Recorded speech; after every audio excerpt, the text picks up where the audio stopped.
in a few generations, they can also revolt against the ruler. So, it's a complicated situation, but it's something that will happen across the globe mostly. And keep that in mind. When I say resources are available, again, human settlements from prehistoric times onwards, and actually, if you look at early hominins even, we have looked for food, water, maybe shelter. The shelter could have been a tree in certain cases. It could have been the middle of a river in certain cases. Could have been whatever. But those are the aspects or the issues that have affected us. Now, I know Gujarat is having a lot of water at this point, and so is Rajasthan. But what the two areas share in common, and I know your CEP students can be from any part of the country, but water is important. Whether you have too much water and there's flood, you still need clean drinking water. But water is also what you require for manufacturing, for rituals, and so access to water and water storage is something that is going to be crucial and was crucial in Jaipur state. Towards the latter end of my presentation, if I ever get to it, you will find I've talked about modern Jaipur and the water coming into it more as a means of linking up with what's happening today, possibly throwing more questions to you. But then all of these things, let's not forget the creativity angle. Because at one level, when we talk about a simple society versus a complex society, and you say, when you have excess labor, then you can have rice cultivation and all of that. But even otherwise, you find that humans have had this urge to, they appreciate beauty, we appreciate beauty. You create, out of unhappiness there is creation, out of happiness there is creation. So this cultural angle is also an important part of any kingdom that we think about, of the royal court certainly, but even in the rural areas. And again, stuff like Marna, all of that can be ways, music can be ways of expression, and they are become part and parcel of the specific identity of an XYZ state. Again, Jaipur state. So next, please. I'll do a lot more talking with these couple of slides and then save a lot of the talking for interaction. So now specifically, when I say Jaipur here, I do mean the kingdom that was Jaipur. So again, roughly the territory covered by Switzerland today. And I'm saying this because I've had this experience of people saying to me, oh, Jaipur once had a Maharaja, and they don't mean Padmanabh, the young one. And I said, yes, and Jaipur was only the capital. Oh, we thought it was the city. It was the state. I know your students don't make this mistake, but as we move away from the time that India had 543 princely states, it's always good to emphasize that for our students. These states were large. Modern day Rajasthan, made up of 19 kingdoms and 2 estates, is still the largest state of India. So we are talking big. That is why it could have almost 21 states being carved out of it. So again, the local geography. As you've seen, because you've been to Jaigarh, there are the low hills around here. Don't knock our low hills too much. The Aravalli range was huge when the Himalayas were growing babies. And it is the remnants of a larger mountain range, which is now just a hill range. So it kind of rings this part of the erstwhile Jaipur state or the erstwhile Dhundar state. And that also means that different segments or sections of the Aravalli range provide resources. Whether it is mica in the case of the Udaipur area further southeast of Jaipur, whether it is the copper area to the east of Jaipur, and K3 was part of Jaipur state once upon a time, where the Hindustan copper, extraction went on well into this century. So what else influenced the local history are some of the points I raised in the earlier slide. And please keep that in mind, that anything around you, wherever your local water is going to be affecting the local history of that place, but it is going to be affecting the local history of the entire state as such, entire kingdom as such. Let's come to point number 3 in the center, or rather the central point. Major groups over the past millennia plus. Millennia plus, again, I don't want to throw specific dates at you. Dates are all very well when people are having, the objective type exams. But otherwise, in human life, it's not a way in which we remember that much, because the processes of history take longer. So we have prehistory, which tells us what is going on in this area. But the Meena records of the 8th century are not really available to us. What are available to us are that there were other smaller kingdoms in the overall area who are not politically dominant today. So once the outsiders come in, the outsiders with their history, the ones that come on to rule the area as the Kachwahas, who have cultural and recorded history from the Gwalior Narwar area, and we won't go into the details of exactly where, and the longer belief of being descendants of the Ikshvaku clan.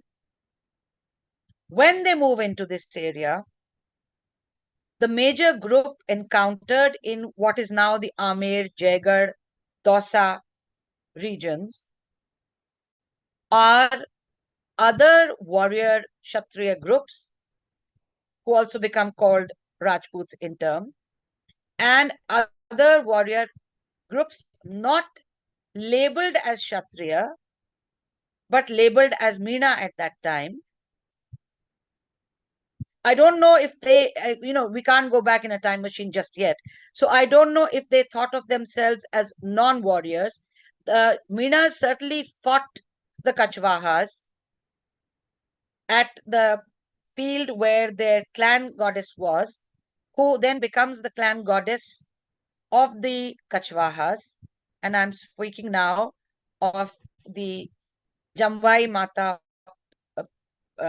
site, where there is a temple to Jamwai Mata. So Jamwai Mata was the clan goddess of one group of Meenas. And in a battle against Dularai, where they were losing, the outsider Kachwaha Rajputs were losing, story-wise, he dies, but then the goddess appears to him and she says, the Meenas to whom I've been giving shelter are not worshipping me properly. Now, mind you, this is the version of the Kachwahas. But when a goddess speaks in the dream, who am I to dispute that fact other than report it to you? So the goddess says, I will now give my blessings to you. So Dula comes back out of his faint, or out of having died, he comes back to life. They fight again, they gain possession of that area. That gives a political control to the Kshatriya dynasty, the Rajput Kachwahas, who rule that area till 1947. And then it is a descendant, Maharaja Savai Mansingh II, who signs the Treaty of Accession to modern day India. But as part of that, see, life again is much more grey, as you've already discovered, I think, than good, bad, indifferent. What happens to the people who you've just defeated? That relationship with the Meenas, I know you will be considering. So we leave it at that. If questions come up, we can take it up. But I found it very intriguing that across Rajasthan, around this period, this 10th, 11th, 12th, 13th, 14th century, as the Kshatriya outsiders expand into an area where they were not previously there. It could be a forested area, it could be a desert area. There are human habitations there. Historically, they've been human habitations, but not the clan that was ruling when they move in. And so then they have some sort of a relationship with the local people, whether they are Meenas, whether they are Bhils, whether they're using any other term in a different part of the country, like a Gond. And they either get assimilated or they found their own kingdom. And then the relationship with that. So, in the case of Mewar, until the 19th century, a Bhil of a certain lineage would be part of the coronation ceremony. In the case of the Jaipur state, the older relationship of, you defeat them, but you need them, is reflected even in the term mama being used for Amina. And there are categories, Jamindar and this thing, Chokidar Minas. But the relationship is when you're somewhere, you need each other. So I'm going to leave it there. Ruling groups I've briefly touched on, but let's take the last point, that the Dhundar capital was not always at Jaipur, as you well know from having studied Jaigarh, but it was not always at Amer either. And initially it was at Dausa, which again, if you look at all of this on a map and think of movements from the Gwalior side into the Rajasthan area, it makes sense. You have, where do you have your initial contacts? What relationship do you have there? Even though we had Pushpak Vimans and stuff back in pre or proto-historic times, we were not using them in the 10th century. So people traveled on horse and on foot, and mostly on foot, because even horses would not have been that easily available to a large number of people. They would be available to possibly a few rulers. And that also, there are enough horse stories about fighting over horses for us to realize that horses, camels, all of this are known to India by the 10th, 11th, 12th century, but they're not as easily available at that point in time as they will be between the 15th to 18th century.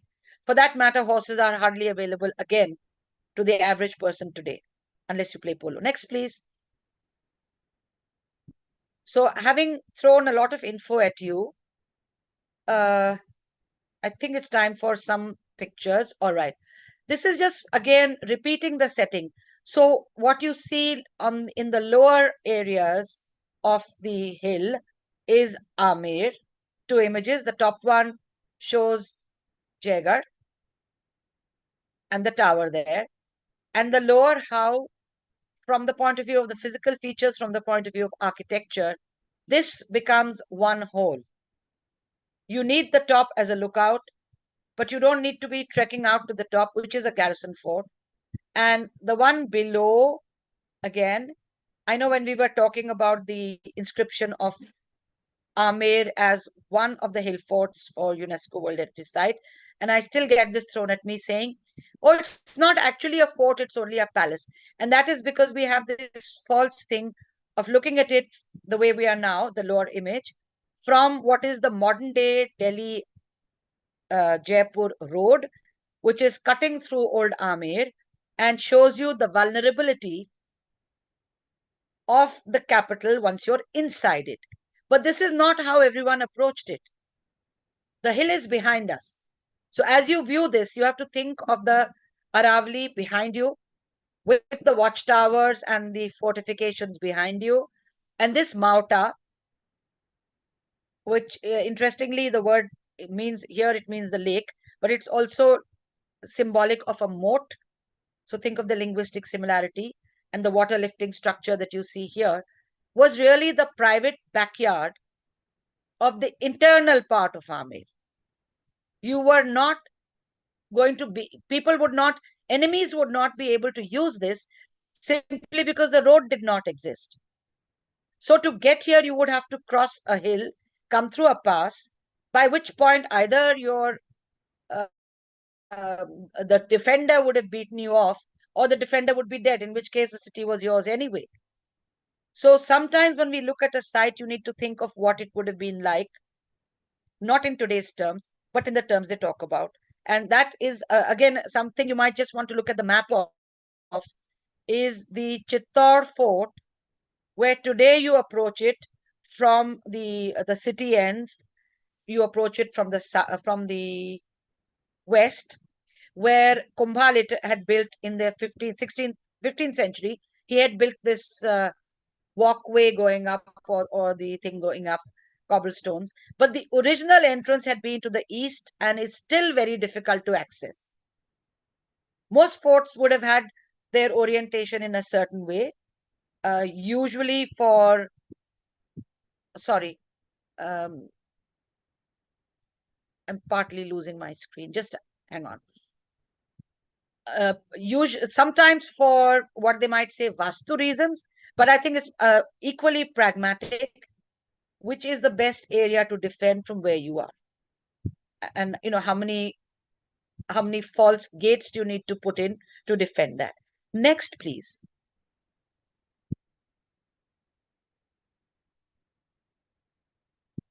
We might just need to go a little quicker on the images in a minute. So, okay. Really, this is a point I had made earlier about the geography of a place. You will see where Amer is, you will see where Jaipur is. By the time Jaipur is made, political situations allow you, political conditions allow you to be actually living in the plains in the way that they had done in the 3rd to 5th centuries CE. So there have been ups and downs of when you need to go up into the hills to protect yourself and when you can be down in the plains. But we're not going to a longer history. We're just going into where the hills are providing the natural protection for Amer and are not required for Jaipur. Next, please. The Dosa habitation, by the way, which was predating Amer, was on top of a hill. It becomes a fort. I'm just waffling on now on forts, but you will have this to look at. So yes, something that is common with forts everywhere, but we have them here too. Bastions, fortification walls, defense-related architecture, and they would serve as habitation and trade centers also. Would generally have a palace or more than one palace, citadel area within that, water structures, granary, garden, mansion, cottages, stables, arsenal, temples or other shrines, public buildings. In some cases, Jaigarh will not have all of this if it's in the category of a garrison fort. It did not need all of this because attached to Jaigarh, or attached to originally the Chilka Tola, was all of this anyway. You had Amer. So the farming is taking place in the lower areas, not in the fortification area itself, and certainly the orchards are at the base. But this gives you a kind of a general picture of what you would need if your fort was in maybe a desert area or somewhere else. Obviously, the features would evolve over time. And again, in the case of Amer, you have a ruler who goes off to the northwest of South Asia, brings back some influences from there. I'm talking of Mansingh the First. He goes off and for 17, 18 years, he's governor in eastern India. In fact, all the way up to what is today Bangladesh.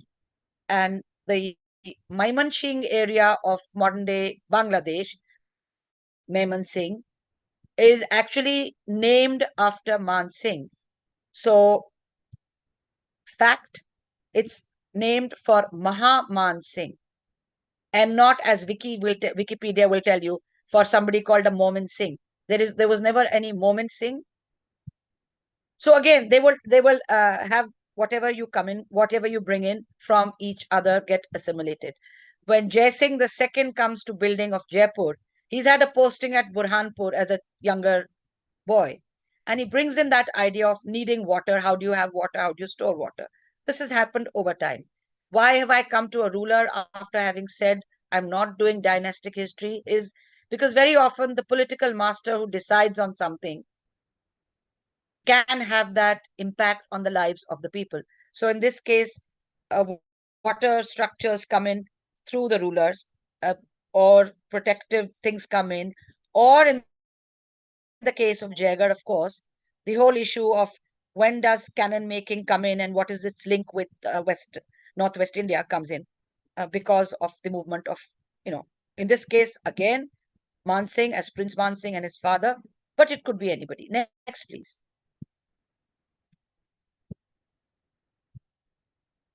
All right, so forts had extensive urban settlements, some of which continue, which is a challenge for conservation and management.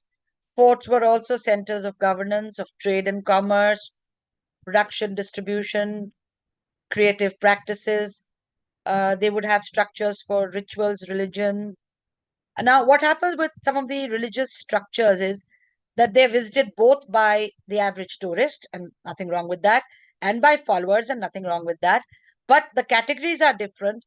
And for policymakers, if and when we start making policies only for tourists, particularly if we think that a non-Indian tourist will bring more money in, and we start sanitizing and doing something to an area, I think that also needs thinking on the part of the decision makers. Now, water collection and water harvesting, storage, very important. Most are still in use, and most can be used. Next, please, and I think we can start going a little quicker with those. All right. So again, more images. This is linking up from Jaigarh all the way down to the city, some of the views of the old Amer. Through the hills, you can see where the passes open up. In this case, we are looking towards Delhi in the slide, which is looking down into a valley. And of course, a repetition of the broader Amer slide is one of the three. Next, please. What I'm now going to do is move on using the physical features like this one, Mansingh's original palace, which would not have been a zanana at that point. It would have been the common palace on top of a hill, built in Mansingh's time, so 16th century. The features get used at Jaigarh and then at Jaipur, but they also change and evolve. So if you need, because of cannons, you need a different way of protection, you do that. By the time you come to Jaipur city, you do not necessarily need a high wall and a moat, again, because of political reasons at that time. The Mughal Empire is declining, the smaller states are important. The British are very much there. East India Company calling the shots in some cases. Next, please. Acha, this I did want to throw in. So this is one of the hammams still remaining in Amer, in this part of Rajasthan. And we have a reference to hammams when Jaipur was built in something called the Pratap Prakash. The ruler who built Hawa Mahal talks of the hammam within the city palace, which probably, looking at this, probably came from the time of Jai Singh, because Amer predates Jai Singh, but Jaipur certainly does not. Next, please. And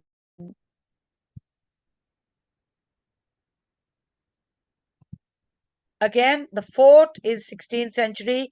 The habitation below and what they call the Purana Mahal and the entire city of the capital of Amer, up to the point that the hill fort is built, was in the bowl of the valley. So the valley gives protection in that sense, and the fortifications would have been on top of the hill, giving you a different protection predating the cannons. Next, please. Okay, I think we can move on. You're welcome to look at this now because the PPT is going to be with you. Very quickly on the walled city of Jaipur, 1727, we're coming up to our 300 years soon. Savai Jai Singh of Dhundar replacing Amer. And I'm not going into the entire thing of why the grid pattern and all of that, but yes, it is the grid pattern and 3 to 4 storied courtyard houses, gardens, wells. I will harp on water because we will have another slide of it if I give you enough time to get to it. Religious structures, A lot is made in our dossier also about how its craftsmen were invited, craftspeople were invited and settled. Keep that in mind. That is true for every single settlement that is built or that expands. When it's an organic development, it happens. But whenever you make a new place, you either invite them in and give them the equivalent of a tax rebate, place to stay, or they get attracted anyway, or they are strongly encouraged to come and settle. And encouraged can be both genuinely encouraged or forced to move. So in the case of Jaipur, some of the nobles were told, you can keep your havelis and your estates at Amer, but you move to the new city. Or else, being the thing that's the capital, you need to be there. You lose political favor, you lose some of your estates. The merchants will naturally be drawn here. Jai was sensible enough to set aside areas where, as per his overall map, the Desh Diwan Vidyadhar would make sure that the facade control and all was there. I'm not going into whether Vidyadhar was the builder of Jaipur or not, because I have reasons to believe he was not. He was implementing, he was the planning and implementation minister. But again, I'll leave it at that. Next, please. So again, the Havelis are there. They are self-sufficient units. They are replicating what you have at Amer, but on a larger scale. Amer is smaller area. You already used up most of that. And the courtyards, demi-pavilions. I have something from the Jaipur portfolio later on in this. So you'll see that. Now, the concept of the Chhattis Karkhana or the ateliers or workshops, there is royal patronage to that. But the craft and skill is already there. And the citizens of the city, whatever their crafts are, they're practicing that in their designated areas, streets and markets, and exporting that. And, Jaipur is a quote unquote happening place from that time. The Chhattis Karkhana, now, the Mughals also were big on patronage to crafts or music or skills. But in the case of Jaipur, it gets taken to new heights. Won't stress on it now, but you might want to look at what is happening in the Amer area earlier on with the early karkhanas. Next, please. Let's get to some visuals. I know I put some in. Okay, some street scenes from when Jaipur's built. The next, please. This is a map at the City Palace Museum, which gives as you can see for yourself, the walls and the city, and then the gray is the Talkatora Lake, with the white around it being the City Palace Museum. So theoretical architecture also, that the citadel is well protected. It's inside. To one side are the hills which protect it, which also lead on to Amer. And in the far distance, you will see some little outcrops, which are the forts that came up to protect the area. To the top of the screen, we have Hatroi Fort. To the furthest end, away from Jaipur, is Sanganer, laid out like a garden city. And nearer the bottom of the stage, there the kind of mango-shaped is the Moti Dungri, then called Shankargarh, which these are notionally protecting Jaipur from the internal area, whereas the hills are protecting it from the Delhi or the external area. Next, please. I'm really looking at the time now and kicking myself. Okay, another view of Jaipur. You can see the city palace in white. You can see the chokris that they talk about. You can see our nice pink hills. One blob of water above Talkatora, Raja Malka Talab, has been completely built upon. So the drainage of the city, which would go towards that, and then from that to the larger lake towards the top of your screen, cannot happen. So the city gets flooded. The natural flood plains have been affected. To the other side, you'll also see a gray, which is a river coming in. To my left, your left should be also. And that was the Davyavati, which was being tapped for the water. Again, we've been playing at ducks and drakes with our terrain and with the older systems. That doesn't happen. Next, please. Nahargarh Fort, but this is to give an idea of when Amer is there, the forts around Amer protect it and the walls around Amer protect it, like Jaigarh did. Once Jaipur is built, Jaigarh and Nahargarh and the others become protection from both from the external world, but they also look down and protect the city which is beneath them. And we are told that some of the slopes were shaved down a little to make it difficult for someone to climb down and attack the city, and that rubble was used to build part of the city. Next, please. We can move on. That gives you an outline of the city of Jaipur. So there's a little bit on the Jaipur portfolio you'll be seeing, but not just the capital city, but the whole kingdom has its built heritage and crafts. It's known for it. And the architectural style of vocabulary being used at Jaipur is not exclusive, but it will have touches that make it more Jaipuri than Marwadi. And this extends into the Shekhawati area. 36 karkhanas I have referred to, I'm referring it again to you. And they cover a range of things. To some extent, they are available in modern day Rajasthan. In that, there would have been a water area, the Tatar Khana. But today you have water bottles being sold. But in the 20th century, you had piaus where you could go for drinking water.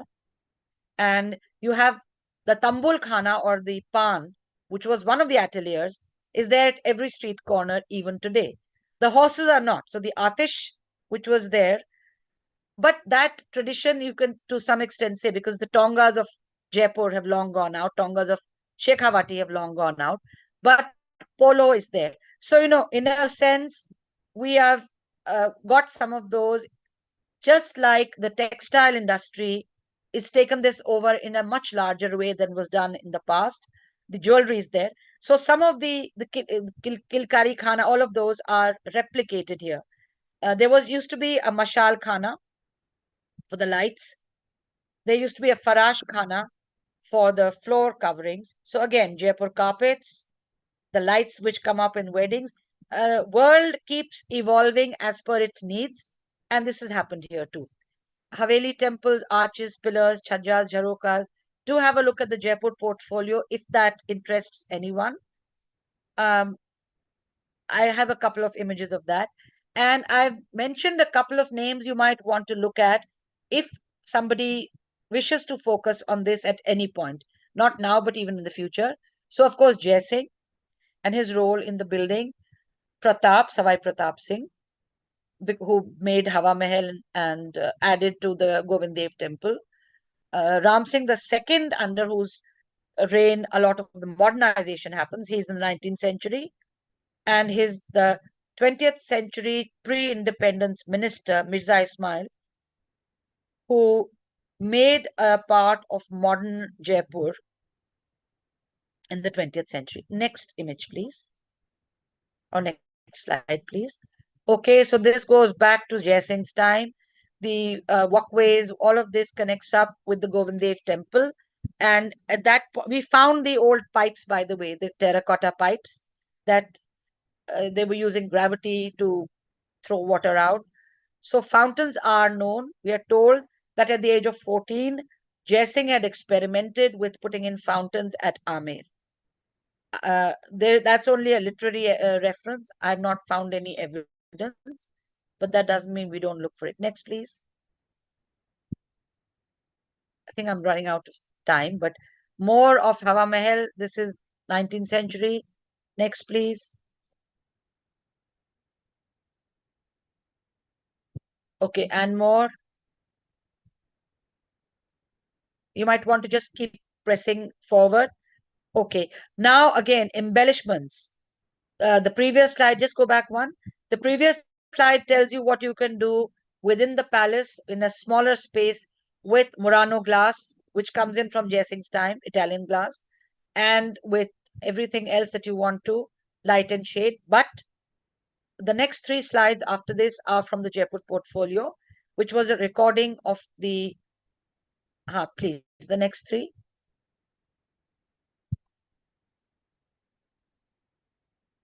And the next. Unfortunately, the entire portfolio is not available. Some issue volumes are, but I think your library should have it. So this gives an idea of, and the next, of what is available when they start recording. This I had put in deliberately because this is a contrast to that fancier one you saw, which again, is, you may not think these are non-Jaipur colors, but this is definitely what is available on lime plaster.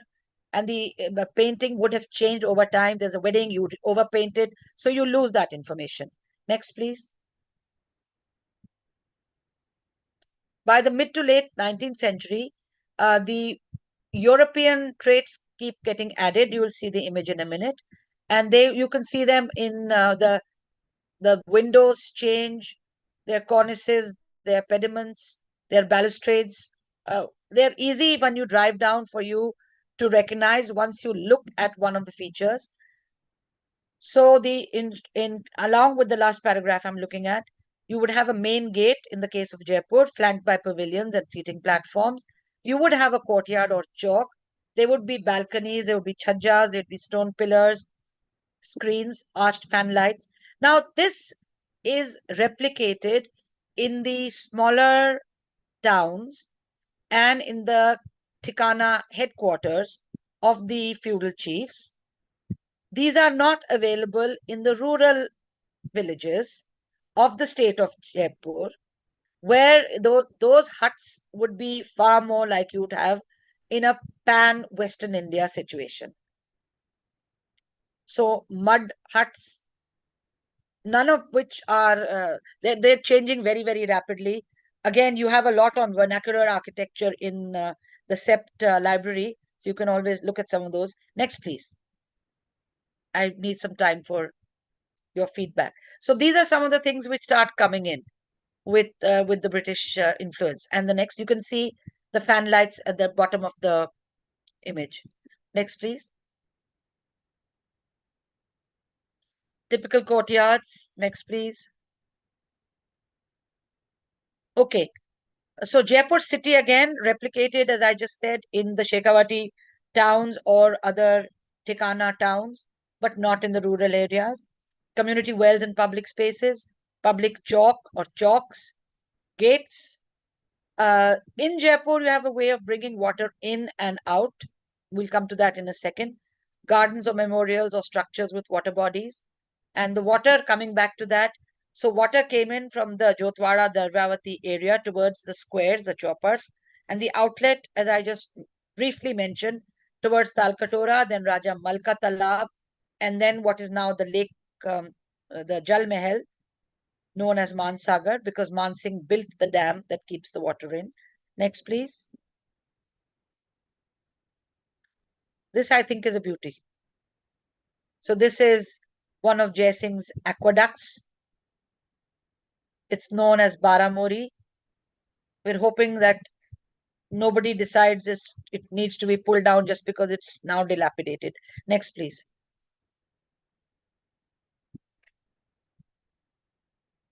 So again, Jantar Mantar looking towards the hills, towards the city palace.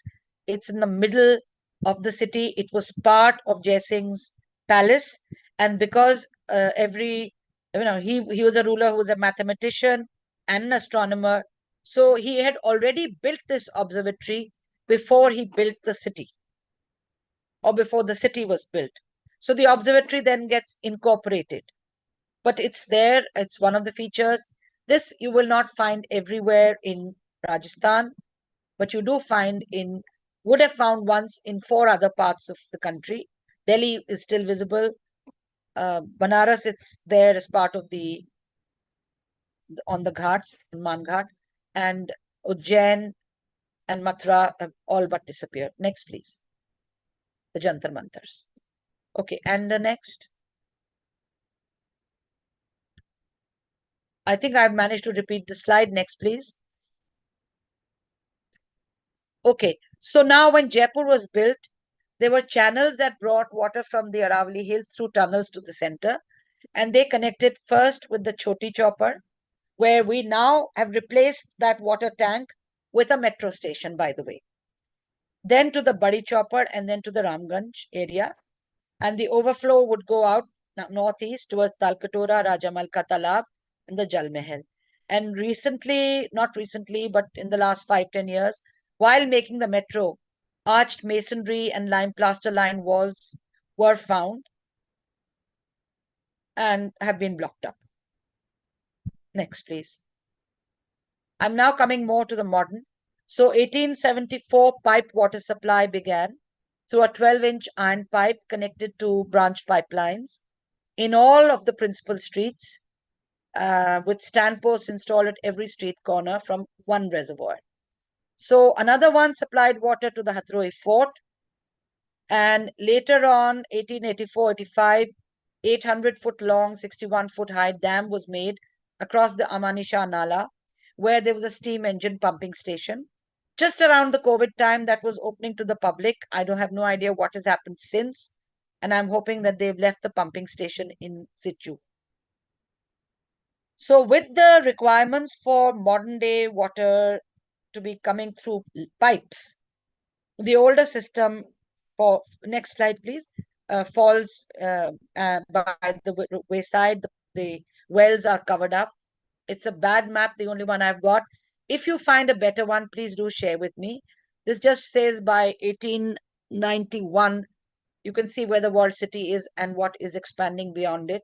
And the next, which gives a 1931 image.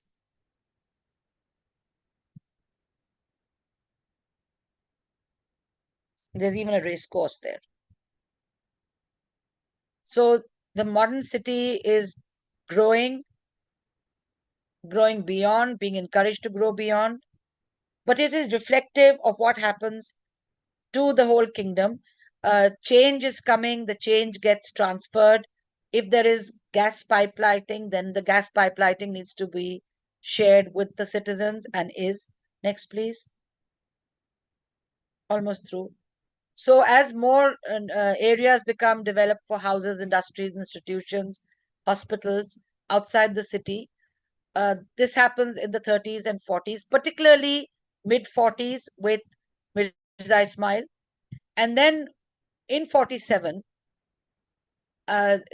former kingdoms, including Jaipur, become part of new India. And Jaipur becomes the capital of the new province or state of Rajasthan in 49. There's a difference. There's a difference to the accession when the country is independent. And then there's an integration of these kingdoms into modern states. And that happens between 48 and 49. So with modern Jaipur becoming the capital not just of one state, but of a province, a lot of the offices get relocated or begin for the first time. And there's a lot of urban expansion and development. Modernization has an effect on the life and the buildings and the socio-economic fabric of the old city. And everything that is thought of as unfashionable, living in quote unquote unhygienic conditions in the middle of the city, people move out of the city. Buildings from cement and steel are preferred by private citizens and government bodies instead of the earlier lime, mortar, and stone. And development also brings, quote unquote, development brings challenges. So old buildings are replaced with glass, cement, and steel high rises. But there is cultural continuity, and the awareness is being encouraged, has been encouraged. That's why Jaipur is a World Heritage City now. The next. And you do have this thing of the princes and the private. So to some extent, they did take the lead, not to some extent, to a large extent, they took the lead in making sure that there were modern hospitals, in making sure there were schools and colleges, and another issue to explore. But equally, what to explore is that within the city, you have areas where one part, as you can see, the top floor, the structure is original, and then what they are doing to it shows a very lack of original thinking and creativity. Next, please. I know I'm being judgmental. So yes, there are master plans, there are heritage cells, there are everything. What is happening is of general concern, but only if you're going that way for your particular study. Other than that, it is commendable that there are programs to improve civic facilities, to protect the heritage. But again, mass transit, traffic, all of this brings its own challenges. The metro means that a large part of it was made beneath the foundations of the old city. So again, issues of flooding. And I think the last slide does show what I think is happening to the modern city. Last slide, please. So this is the Choti Chopper, where the water structure there has been replaced by a metro station. But I guess that is what happens when we definitely need to juggle the past and the present and find our own answers to it. So I think that is what I wanted to share with you for from the point of view of my presentation. So should we now come back to get rid of my slide and come back to a talking mode?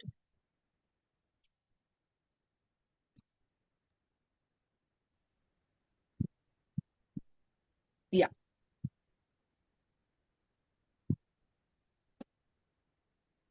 Dr. Hooja, thank you so much for that really engaging talk. I'll ask, the students have been very keen to discuss, areas of interest that might connect what you've given us as that they are going to be grappling with the studio. So maybe I just ask them to engage with you directly and then come in at the end. Who would like to go first? Hello.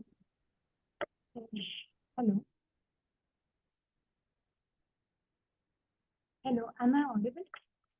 Yes, you are, but speak up a little, please. And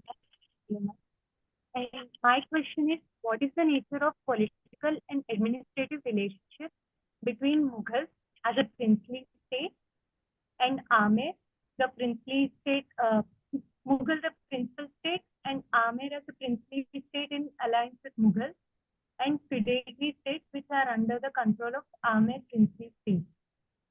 What is the nature of impact between the parties?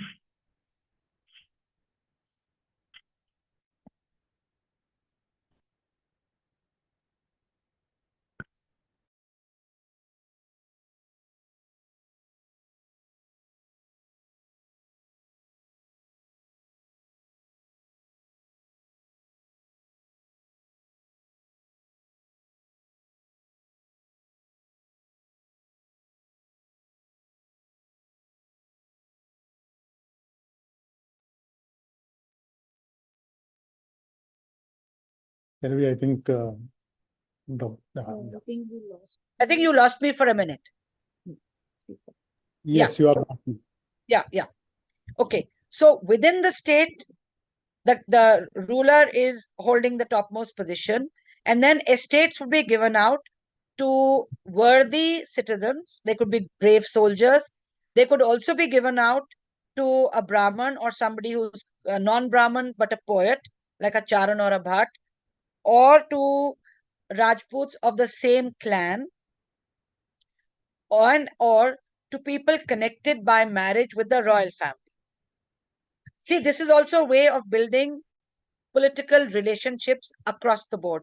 So if a princess of, say, Jodhpur, I'm saying Jodhpur because it's a state that's known, or for that matter from Patan, would have married one of the earlier rulers, then some members of the clan would have traveled with that queen and would have been given an estate so that they could care for the interests both of their state and for the princess who's been married in. This is one part of it. Then some estates would be given, and this is interesting because you might want to look at parallels in other parts of India as and when you study them. Doesn't have to be now, could be in 5 years' time also, or 50 years' time also. So, in some cases, somebody has performed an act of bravery, could be a local villager, or has done some service, and they would be given a piece of land which would be like a bhumi, and if they have died, then they would become a bhomyaji. a protector deity, or they could be given land as muafi land. Some of these terms are changed during the Mughal period, so we're using those. But those would be grants given to priests or a temple for which no tax would be paid back to the state. So this is one kind of relationship. The other is with the Mughal Empire or the Mughal Emperor, and that, we always pick on what is more obvious to us nearer our time. We in fact even forget about earlier histories. So earlier on also, you think of the Mauryan Empire, you think of the Gupta Empire or Harsh. You have a main kingdom, but then you have smaller kingdoms who have acknowledged the suzerainty of the emperor, who then carry on business as usual in their areas. So they are like they're not quite governors only. At one level, you can say they're the governors of the emperor, but they continue to be princes in their own right. Think again of that story of Alexander and Porus, and Alexander saying, "How do you want to be treated?" And then reinstating Porus back on his throne. In the case of Ambi, again, Ambi keeps his throne. But if you think of it, it's the same political relationship. How many areas could Alexander have physically controlled? So how many areas could Akbar or Jahangir physically control? It makes sense to have a system that they don't invent. That system is already there. So it's a subordinate relationship, but you then have to treat them with that kind of extra kid gloves, as they say, but extra dignity to make sure they don't rebel. And that's where all the stories also come. And just to give you a totally different example from the 8th century, 9th century, just before the Kachwahas get to Rajasthan, to Jaipur, there is one of the the inscriptions we find talks about a ruler, a local chief, who accompanies another chief, another king, larger than him, bigger than him, and goes to fight the Pal king of Bengal. And the inscription says he washed his sword at the confluence of the Triveni and Sagar after defeating. So this was one of the Chauhan kings who goes and fights the Pala kingdom, the powerful Pala kingdom. But he's doing it as a subordinate of the Pratihara king ruling from Kannauj. So at one level, it's complicated, but it's not. This also helps us understand why, we keep, particularly WhatsApp and all, keep throwing these questions of why did India not unite against XYZ? Could they not tell when such and such invader was invading? But it wasn't quite the way that they all looked at it. Everyone looked at a ground reality of could Amer and Jaipur, or for that matter, the area known as Mewat,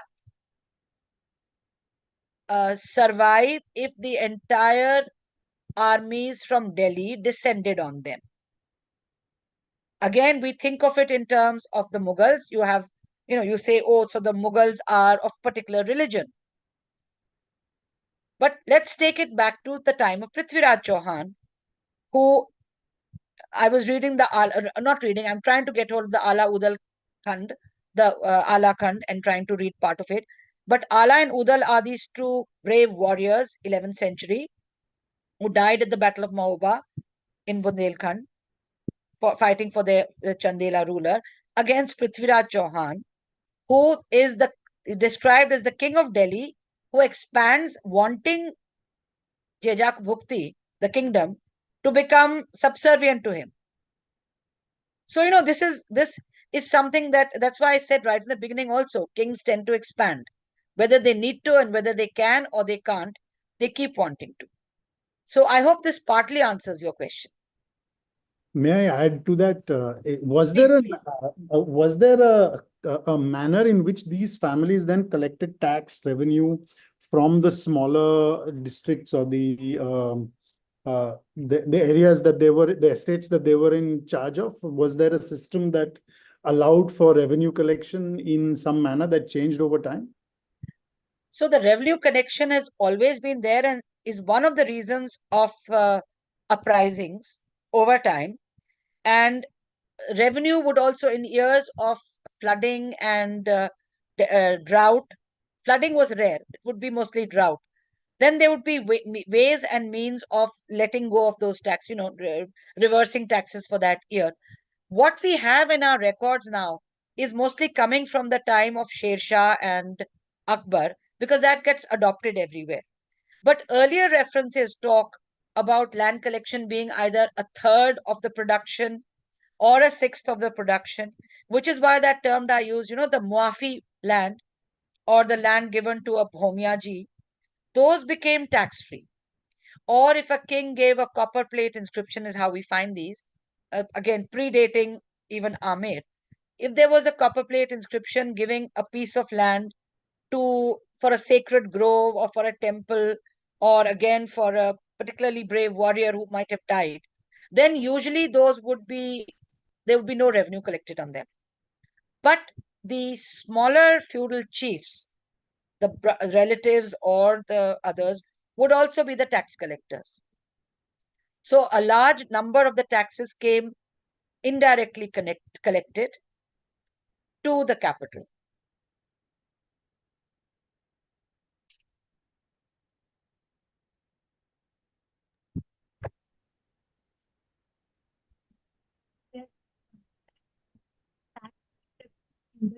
Can't hear you now.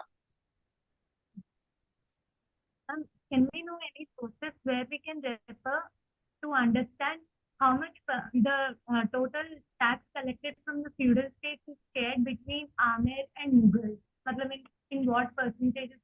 मतलब कैसे वो share करते थे? इसके बारे में कुछ source या?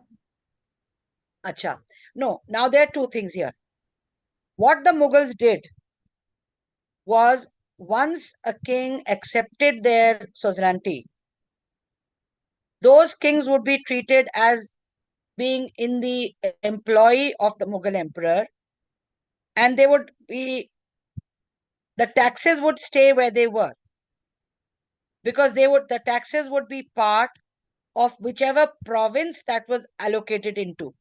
If this was part of the Ajmer Suba, then the Subedar would collect the taxes, not the ruler of Amer or the ruler of Bikaner. Okay, the ruler of Amer and Bikaner would be in the service of the emperor. They would be expected to take with their soldiers, to take their troops to wherever they were posted. They paid for their own soldiers and for the food and their equipment.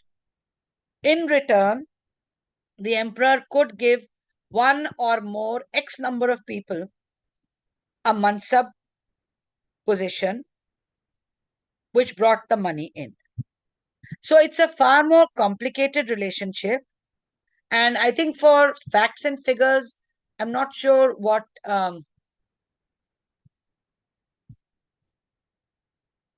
we certainly will not be finding something easily for Jaipur.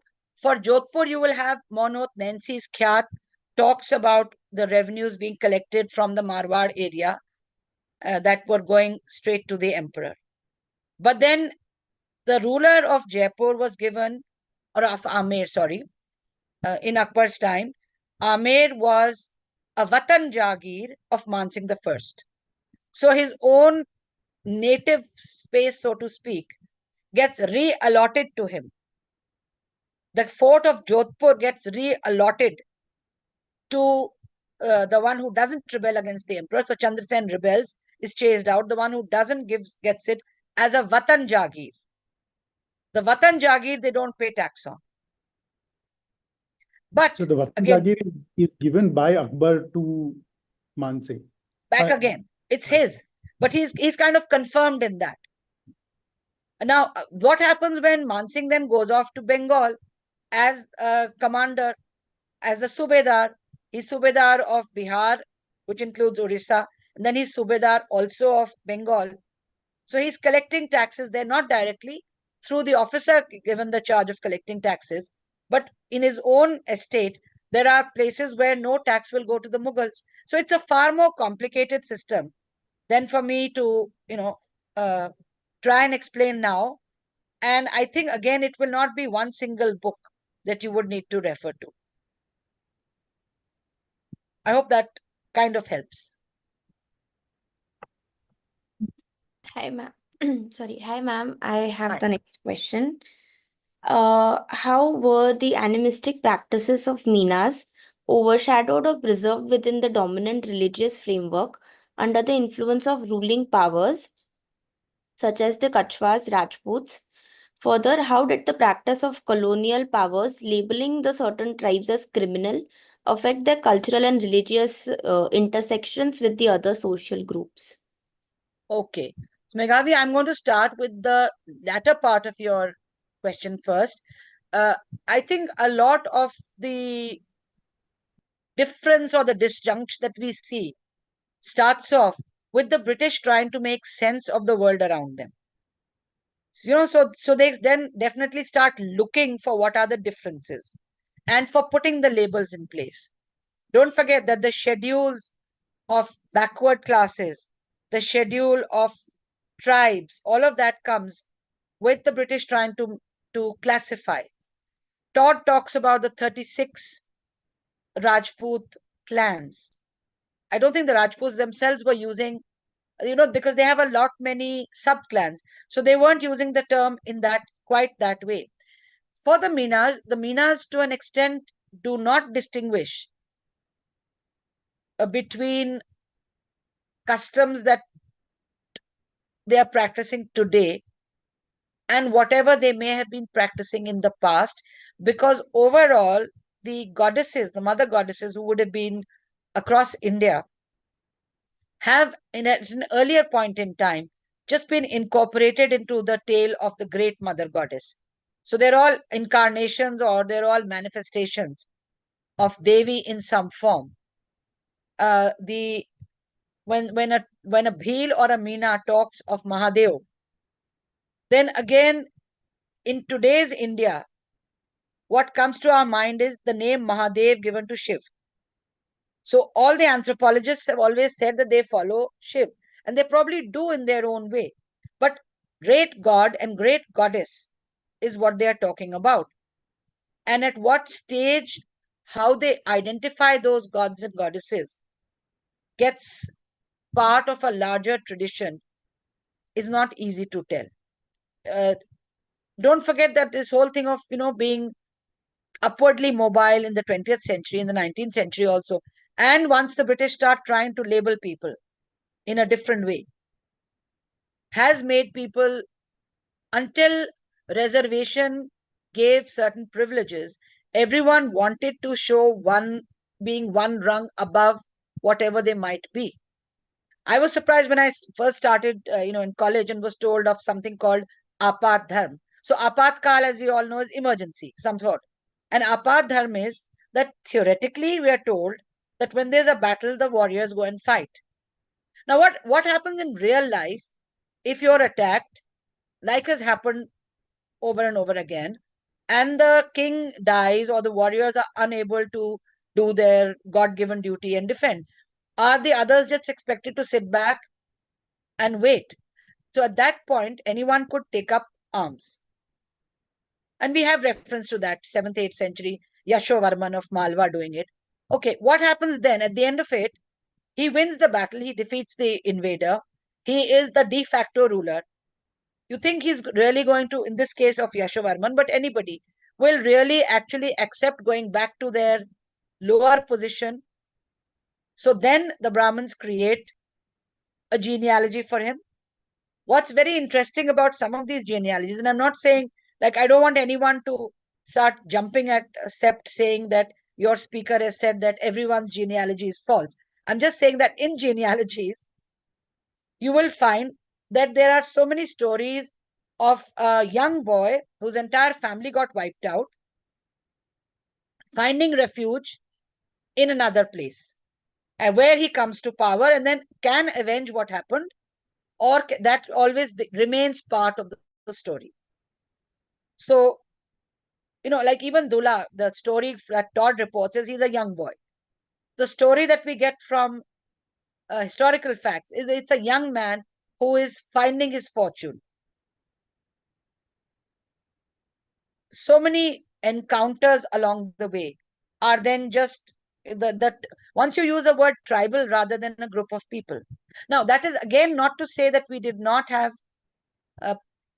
groups that specialized in living symbiotically in forests or on hills or in areas away from cities. They have their own codes, even because the people writing the histories would be the scribes and the bards of those larger capital cities. Again, think of all the well-known ones. Think of something like Samudragupta, who on a pillar inscription, the Prayag inscription, Allahabad inscription, there is a list of the kingdoms that he defeated. There's a list of the kingdoms that he defeated but put back on their throne. There's a list of the Naga kingdoms he defeated. There's a list of forest-dwelling people he defeated. So, in a sense, you get the impression of this great ruler across all of India. But I don't think the great ruler across all of India actually went and stuck a flag at every single corner. It was okay to have even the forest people, like the Meena equivalent, like the Bhil equivalent, like the Gond equivalent, like the Orans, accepting notional suzerainty wherever there was contact. Where there is no contact, they carry on until there is contact.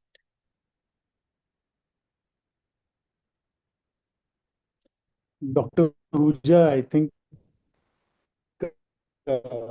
we could go on and on, and we are over time a little bit. If you will allow me to intervene here, I hope you will allow students to reach out to you to continue this conversation so that they can take their projects forward. I'd also like to welcome Garima. Good morning, and we've eaten a little bit into your time. But we've been having a really interesting conversation with Dr. Okay. So are there any, sorry, I'll just ask if there's any student who would like to ask another question. We might have just one more and then close for the morning, close your session. I was going to say you are welcome to ask the question and at any point anyway. If and when you revisit Jaipur, do let me know. And I don't want to eat more into Garimaji's time. So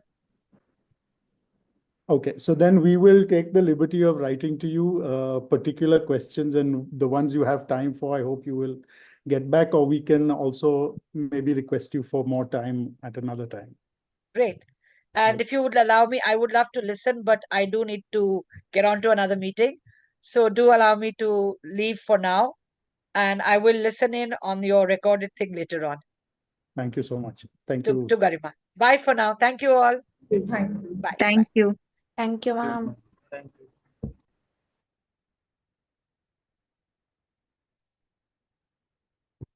Good morning, Garima. And I'll ask Kairavi to do the honors and take this forward formally. Yeah.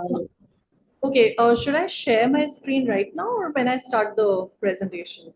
So, Garima ji, I will just introduce Just call you me in. Garima, please. Okay, Garima, before you start your presentation, I would like to introduce you to the students out there who have joined either through Zoom or live stream YouTube. So she's a scholar with deep expertise in politics of urban space in contemporary Jaipur. Her research explores the intersection of heritage, tourism, and urbanization in Jaipur. Her main interest revolves around political and cultural dynamics shaping the city spaces, including public art and beautification projects. Dr. Garima has also contributed to heritage walks and documentation of festivals in Jaipur. She will discuss through this presentation the afterlife of princely properties in Jaipur post-merger, focusing on the abolition of privy purses, the emergency period, and their recent revaluation within heritage tourism. So, thank you so much for joining in, and you can share your presentation. Yeah. Thank you so much, Kairavi, and Riyaz and others in CEPT to invite me yet again to speak to the students. It's always been a pleasure, and I hope we have a fruitful discussion, especially since you have visited Jaipur. So I would also like to hear about what you thought when you visited Jaigarh. Something that I mean, to just right at the beginning, Jaigarh was something I'd never really looked at particularly. So what I would try to do in the presentation is to put the narrative of Jaigarh and how it has emerged today in the contemporary period. Like we have the Heritage Festival now since last year in the larger political, economic context of the city. And I'll just start with a very brief history of the city. So just allow me to read from my presentation and I'll just share the screen because there's a small PowerPoint that I presented just to make the major pointers of my talk. So yeah, just okay. Is it disabled? The screen sharing? I will just look into it. Just a Yeah. second. Yeah.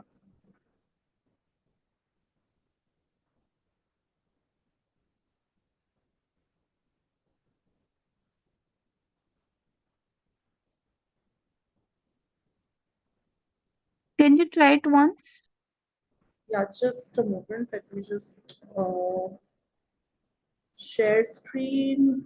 Okay, yeah. Let me just see.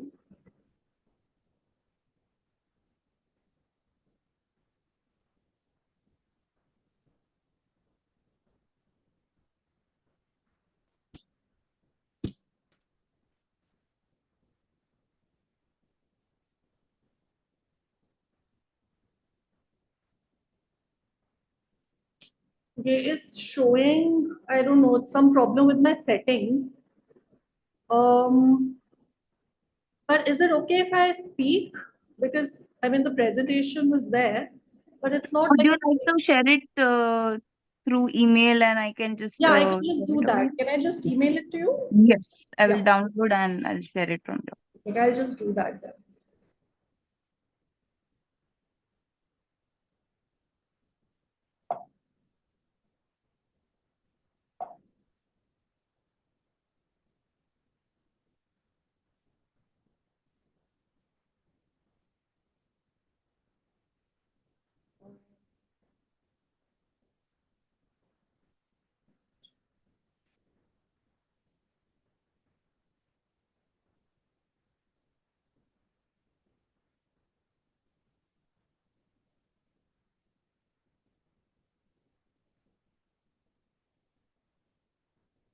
Yeah, I think you have received it.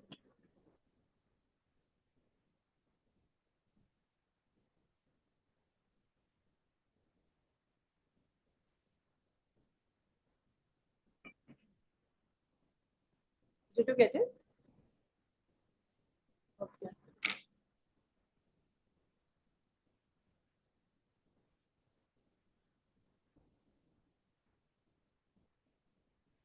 Okay, I guess I can maybe share.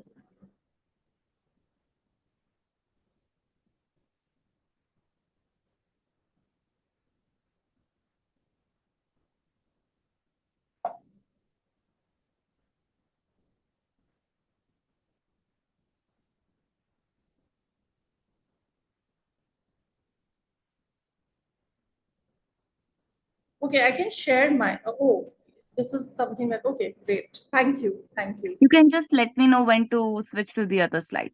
Right. All right, so let me then begin. Just let me do this. Okay, sure. Okay, so the title of my talk today is Jaipur Political and Spatial Transformations. In this presentation, I will try to provide a glimpse into the afterlife of the princely states after their merger with the Indian Union, especially its ramifications on princely property in their cities of rule. With the merger, princely cities became unique urban contexts, assuming the role of new capital cities while being historically marked. One could see interesting patterns of modernity, capital, and knowledge in princely cities that made them different from the more familiar templates of urbanity, mainly colonial. One such princely city is Jaipur. a part of the Jaipur state whose history you may have already kind of known or be familiar with. Let me reiterate very briefly the history of the city itself before we move to more specific questions about property, citizenship, and heritage in princely contexts in the post-merger period. By most accounts, Jaipur was founded in 1727 by the Kachawa Rajput ruler of Amer, Jai Singh II. With this, the Kachawa clan descended from the hill fort of Amer to the barren plains of Dhundhar. Envisioned around the garden palace of Jainivas and the shrine of Govind Devji, the city stretched out to the south of the Aravallis. V.S. Bhatnagar, a historian of the city, writes that the site was chosen to connect it with the Amer fort by the range of Kali Kho, at the apex of whose re-entering angle he built Sudarshangarh or Nahargarh, which commanded this new capital.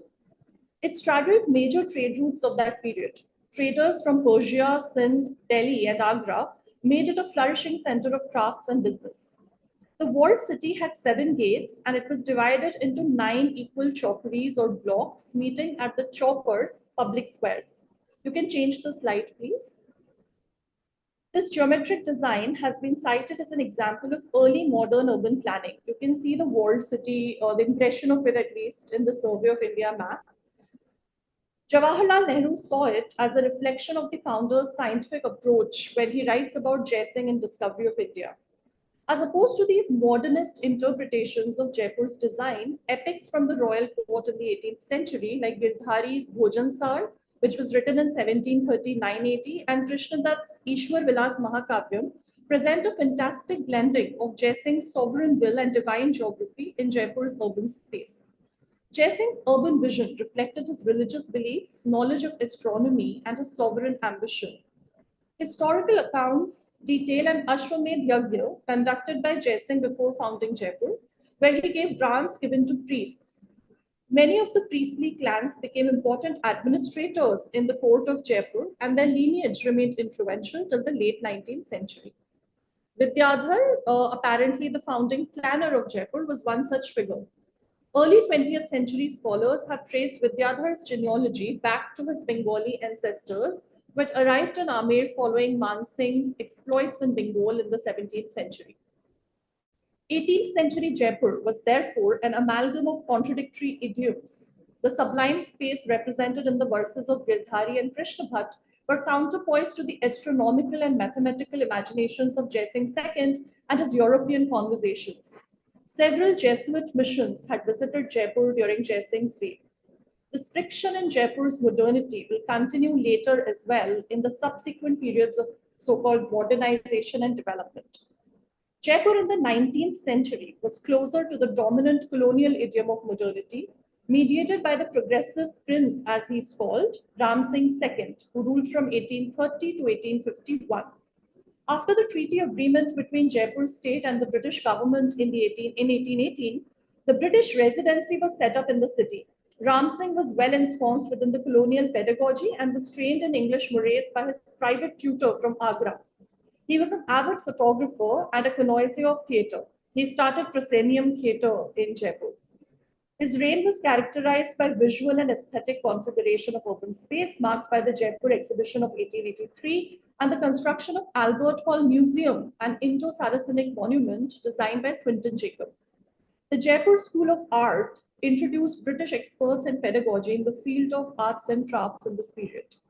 At the same time, formative steps were taken in the direction of modern urban governance through a municipal body that was started in 1869 and public works department that started in 1860. During this time, the royal department, one of the many royal departments that were there, called Raj Imarat for construction, under Lala Chiman Lal, was also influenced by the colonial idiom reflected in the designs of Mubarak Mahal and City Palace, which was an extension of the Mahal in this period, and the Rambagh Palace constructed in the 19th century. New institutions of politics, finance, and governance marked Jaipur's 20th century urbanity. There was reconfiguration of revenue administration and commencement of economic planning. In 1942, the then ruler of Jaipur, Savai Man Singh II, appointed Sir Mirza Ismail, who was earlier the Prime Minister of Mysore, as the new Diwan of the state. Loved and hated in equal measure in his brief 4-year term, He was an accelerant in the city's life. Could we please change the slide? The administrative refurbishing of Jaipur state under Mirza Ismail's guidance furthered the formation of what we may call a bourgeois democratic sphere in the city. The setting up of representative bodies during this time, like the Legislative Assembly, Board of Industries and Commerce, and a partly elected municipal board acted as its institutional pillars. A memorandum submitted to the Capital Inquiry Committee after the formation of the United State of Rajasthan in 1949 by prominent city-based businessmen and nationalist politicians hailed Ismail's modernist approach to urban development while claiming Jaipur as the new capital city, which it became subsequently. Ismail's improvements in Jaipur also energized the urban land market through a series of institutional and material changes. Land was extracted from older networks of patronage and kinship and became alienable private property, as it were. By the 1940s, all saleable land in Jaipur was annually assessed for revenue to be paid by the owner/buyer. Hereditary ownership of land grants reduced considerably in this period, decimating the priestly class and the Rajput nobility, who were the major benefactors of the grants, which had gained power over the last 2 centuries.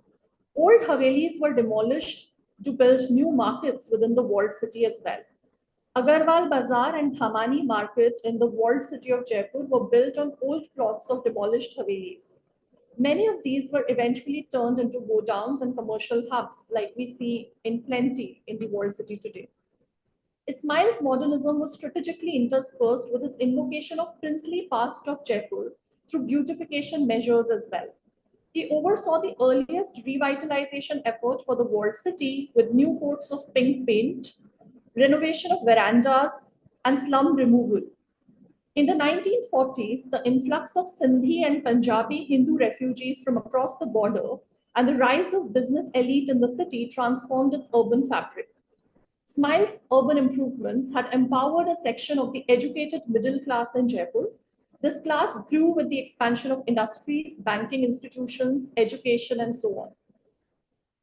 Urban Improvement Trust of Jaipur, formed in the mid-1950s, continued to strengthen the middle class in the city. The 1941 census registered a major growth in Jaipur's population. New housing schemes like Scheme A, B, and C were launched to absorb this growth. In these schemes, plots were sold at nominal prices to the residents, many of whom were part of the business elite and the bourgeoising professional class.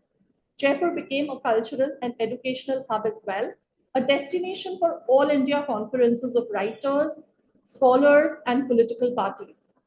The site of the Congress session of 1948 in Jaipur, in the outskirts of the walled city, was turned into 3 residential colonies by the 1960s called Gandhinagar, Bapunagar, and Bajajnagar, all of them named after prominent Congress leaders.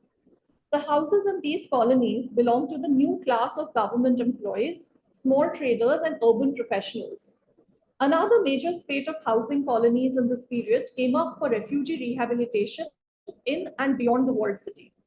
In the walled city, the Punjabi and Sindhi refugees were provided with khadis or tenements in the main bazaar streets.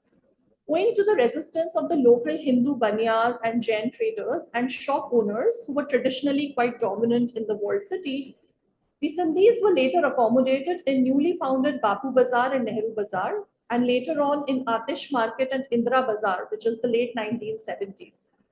They were also provided land for houses in areas such as Raja Park and Adarsh Nagar outside of the walled city. These colonies changed urban life, food cultures, consumption patterns, and reoriented Jaipur's development beyond the walled city.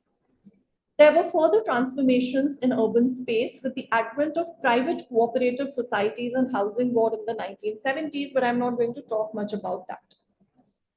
This displacement of the former ruling elite from the city in favor of rising industrial business elite and professional middle class was a part of the larger transformation in India's political economy at this time, which under Nehru's 5-year planning had given rise to a powerful bureaucracy and indigenous bourgeoisie, the native owners of capital. So you can think about families like the Birlas, for instance, or the Goenkas, who were quite powerful during this period. In fact, the Birlas set up one of the first industries in Jaipur called the National Ball Bearings Corporation. There was an optimism around the new nation state and people were the new sovereign. Could we change the slide, please? When India became independent in 1947, older forms of power and sovereignty made way to herald a new regime based on the constitution. The rulers of almost 560 princely states had become citizens of the new democratic state as they signed the instruments of accession. The integration of the princely states in what became known as Rajasthan was gradual. The first merger to form Matsya Sangha was in March 1948. Within a few days, more states joined in to make the United Rajasthan state.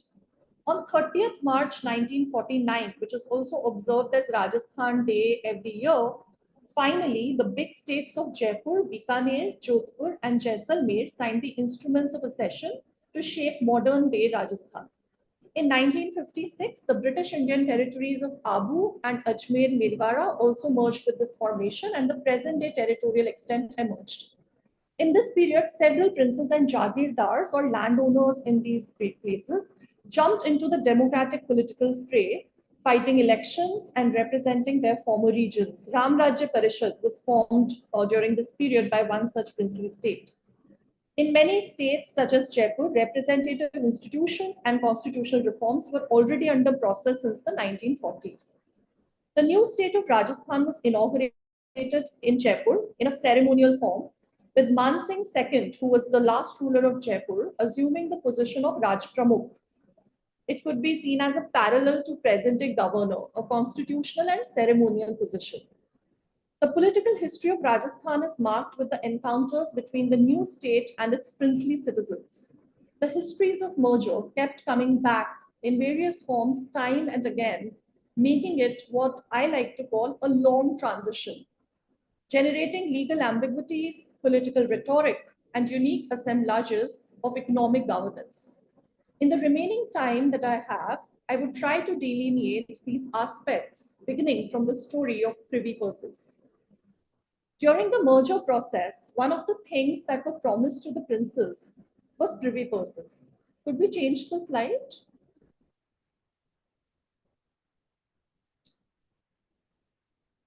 Oh, actually, could we just, go back again? I think that would be much more apt. Yeah, thank you. So during the merger process, one of the things promised to the princes was privy purses. Now, what were privy purses and what was their significance at the inception of nation building? Maybe at the cost of repetition, maybe you already know it. Let me just give a very brief kind of history of this. In a speech in the Constituent Assembly in October 1949, Sardar Patel had defined the purses as the guarantees that formed a part of the historic settlements which enshrined them in the consummation of the great ideal of political, geographical, and economic unification of India. Quote closed. It was but a small price for the bloodless revolution which affected the destinies of millions of our people, in the words of Sardar Patel. In the same session of the assembly, in response to the comments of Jayanarayan Vyas, who was a prominent Congress leader and a Praja Mandal, functionary from Jodhpur state, which sought to eliminate feudalism and deny the rights of citizenship to the princes, another votary of integration and princely guarantees, K.M. Munshi, had said, and I quote, "Those feudal elements which have survived this, in bracket, bloodless revolution are as much citizens of the Republic as anybody else, and it must be the duty of all other people, and especially the administration, to enforce the rule of law in such a manner that all vestiges of feudalism disappear." Quote closed. He added, and quote open again, "Every person born in India is a citizen of India." In making what Sardar called the bloodless revolution, we did not propose to produce outlaws. Quote closed.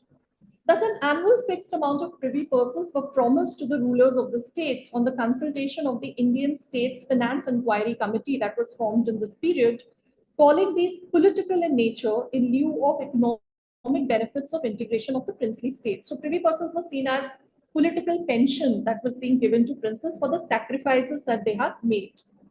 The covenants that the rulers entered alongside accession with the Indian state on signing the instrument of accession also guaranteed them full ownership, use, and enjoyment of all private property as distinct from state property belonging to the kings on the date of their making of the states when they give over their administration to the Raj Pramukh.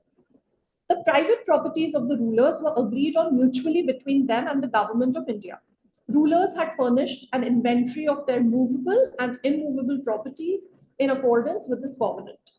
These property rights were varied, included their fishing and shooting rights, immovable property to be preserved for their successors, those properties that could be used by the state governments but were legally under the princes, properties that were taken over by the state government but were at the disposal of ex-rulers for maintenance, properties for which national trust had to be created.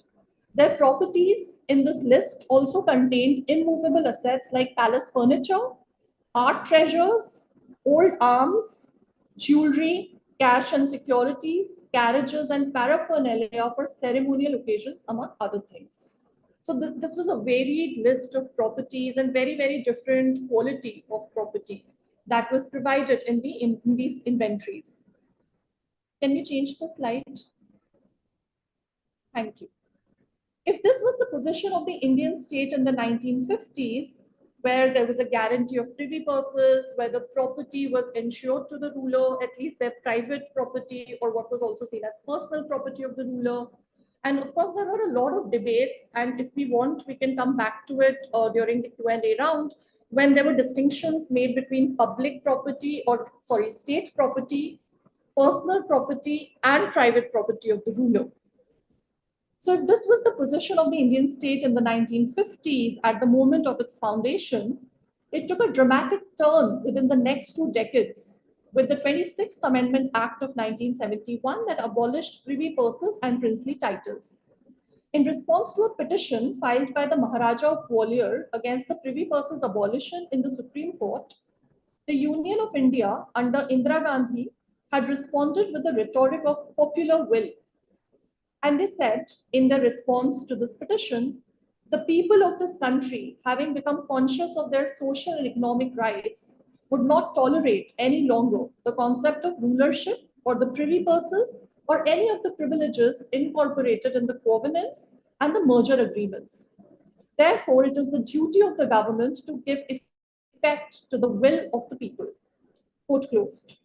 The Supreme Court saw the state's claim as paramount over these princes as a recreation of the colonial paramountcy and a deliberate defiance of the Constitution by the willful repudiation of contractual obligations against a class of citizens, which is the princes, interpreting the citizenship of princes as historically imbricated in merger and considering the abolition as unconstitutional. So the Supreme Court judged the abolition as unconstitutional. However, the purses were eventually abolished by an executive order.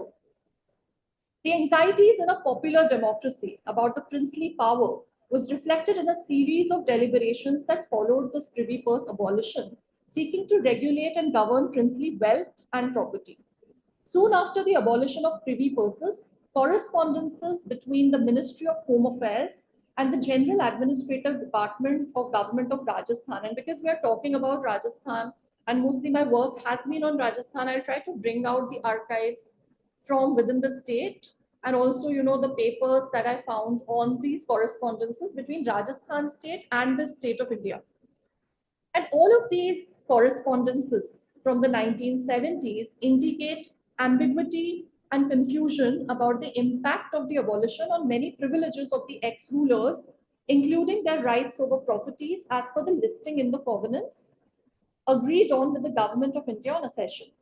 The non-justiciability of the covenants in the courts of law was also brought in the discussions time and again. So I'll just mention this very briefly, what non-justiciability would mean. When privy purses were promised to the princes, there was an article that was inserted in the Constitution, Article 363, by which these contracts between the princes and the government of India at the time of merger were seen as beyond any judicial jurisdiction. That's what makes it non-justiciable. And why was it beyond, let's say, Supreme Court or High Court jurisdictions? Because it was believed that these were sovereign agreements between two states. On the one hand, the state of India. On the other hand, the princely state which was in question. And so, the removal, the abolition of privy purses would be interpreted as an act of state, not really as a constitutional act, business as usual, any amendment, but an actual act of state, a sovereign act by the Indian state. So against this backdrop, this was a very unique kind of a moment in constitutional history as well. And so it was not very clear as to what mechanisms of control could be used to restrict sale of properties and their private properties also by ex-rulers, or how to implement the creation of national trusts for art treasures housed in their palaces. What were the implications of the abolition of these properties on the rulers? The monetization of princely assets through sale had generated a series of correspondences and measures of governance by the Indian state, in the process redefining the jurisdictional domain of princely property in the 1970s. For instance, in 1972, just after the Amendment Act, the government of Rajasthan sought a clarification from the Home Ministry of Government of India regarding the sale of Rambagh Palace. Now, you might be familiar with Rambagh Palace, the 18th or the 19th century palace in the outskirts of Jaipur, which was declared as the ruler's private property in the covenant. However, it was still seen as a historical property with immense architectural and artistic value. It also had a lot of antique furniture, art treasures, and so the government was not sure what should we do with the sale of Rambagh Palace when it was sold to Oberoi Company, to be run as a hotel, as a 5-star, now 7-star hotel by the Maharaja at that time. So it was not very clear what to do with this sale. And, there were a lot of correspondences about what would we do and can we really allow this because it has immense artistic value. Whether the ruler could sell his own private property was an administrative question. A few years after the abolition of privy purses, in a report in 1978, in the same decade, the Ministry of Finance under the Government of India deliberated on the ways in which huge amount of precious gems and jewelry, which was a part of the movable property of the princes, possessed by the princes, may be brought under the gamut of a museum display and public domain. The anxiety of the state was illegal sale of such precious gems abroad for earning foreign exchange in violation of Foreign Exchange Regulation Act, which was an act created by the Indira Gandhi government. Since 1950s, there were notifications by the Government of India regarding tightening of custom regulations for the princes, especially when it comes to taking jewelry abroad. In a file marked secret and personal, an exchange between the rulers and the Ministry of State dated 19th August 1949, just after the accession, urged the rulers to limit foreign travel to occasions of health and business, to save remittances abroad and correct the balance of payment situation in the country. It was deemed as essential for national interest. The customs immunity, which hitherto was given as a privilege to the ruler, was withdrawn in the wake of reports of rulers taking jewelry abroad for sale. Locating the precious gems and jewelry for the museum also became a mode of marking them out in the larger apparatus of post-colonial governance, as the princely subject with a feudal past could not be trusted anymore. And all the talk about the bloodless revolution and the sacrifice was kind of forgotten by this time. The state even deliberated upon giving fiscal exemptions to incentivize declarations of treasure by erstwhile royalty by designating their family heirlooms as works of art. The question of jewelry was tied to the question of princely regalia and paraphernalia, which was used in ceremonial occasions. So in many princely states, in Rajasthan especially, we see a lot of royal processions still. I mean, if you look at Jaipur itself, we have the annual processions of Tej and Gangor, where it's the savari or the procession is taken out from the city palace, and there's a lot of jewelry which the goddess adorns. So these are the kind of examples that you can think of when we think of princely regalia and paraphernalia in the post-colonial period as well, and of course the use of jewelry in those paraphernalia, in the paraphernalia. After the merger of the princely states, the Government of India recognized any jewelry in existence before the 13th day of April 1950 as part of the ruler's insignia as heirloom and allowed it to be retained by the ruler for use on ceremonial occasions. However, by 1971, post the abolition of privy purses, it was presumed that there appears to be no need for the display of regalia, as rulers don't exist legally, and hence those items of regalia which are state property and maintained by it must be returned back. The 1972 Antiquities and Art Treasures Act also provided for compulsory acquisition of pieces of antiquity and art treasure for being placed in the museum. Jewelry in such a context was reinterpreted as national wealth and art, and was to be preserved through creation of national trusts, museums, and so on. The rulers were not able to monetize their own properties or use them as they liked because they were now interpreted as heritage. Now, of course, heritage has a long history too.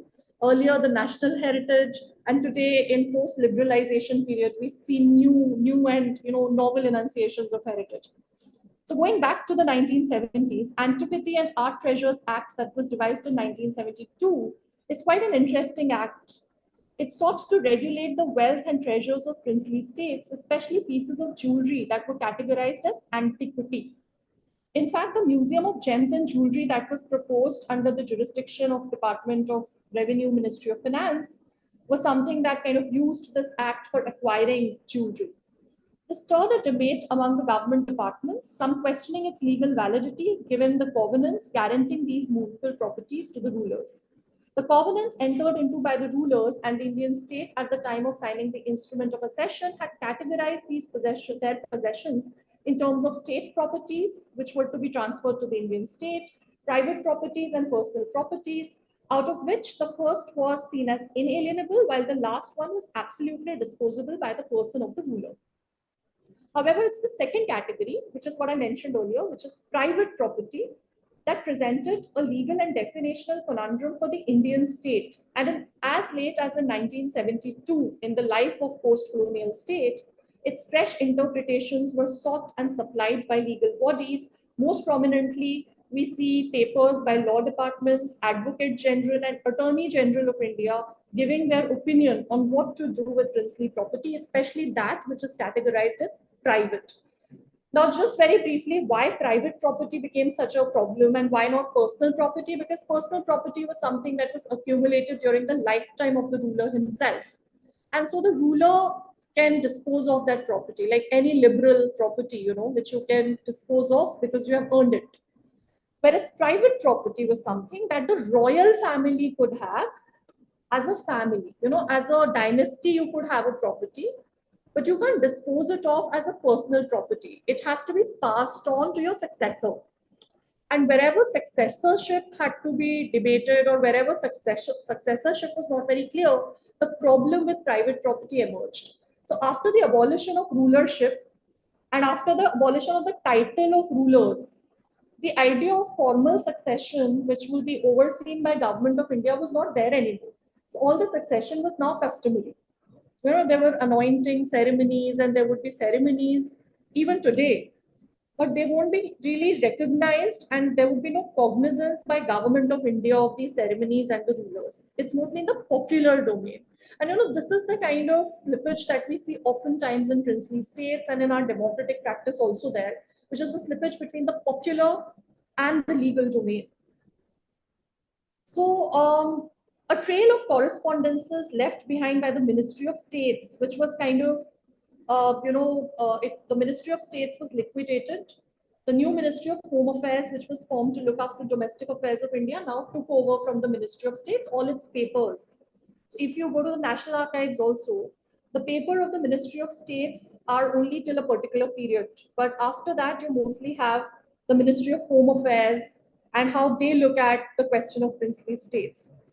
Then there is general administration departments of erstwhile princely regions and legal experts, which point to the reappraisal of economies of integration of princely states in the aftermath of Privy Purse's abolition. Qualified as Act of State, the covenants and the inventories were seen as non-justiciable in courts of law under Article 363, as I mentioned, and were seen as stemming out of treaties. The bid for the museum, the Jewelry and Gems Museum, therefore, generated a lot of worry among the princely owners of movable property who suspected a larger design of the state for acquiring their properties as state property. In this regard, the City Palace of Jaipur comes up as an example in many correspondences. It had remained the private property of the ruler on the condition that the buildings housing the art treasures such as carpets, manuscripts, armory, and historical records were to be converted into a national public trust and to be continued for the set purposes and to be maintained by the trust or by the new government. His Highness, the Maharaja of Jaipur Museum Trust, today known as Maharaja Savai Man Singh Museum, was formed by the Maharaja in 1959 and housed in a portion of the city palace which was open to public. The question on the nature of this trust came up in these correspondences between Rajasthan government and Union of India once again in the context of Privy Purse abolition. Whether it was a public trust or whether it was a private trust of the Maharaja was being debated.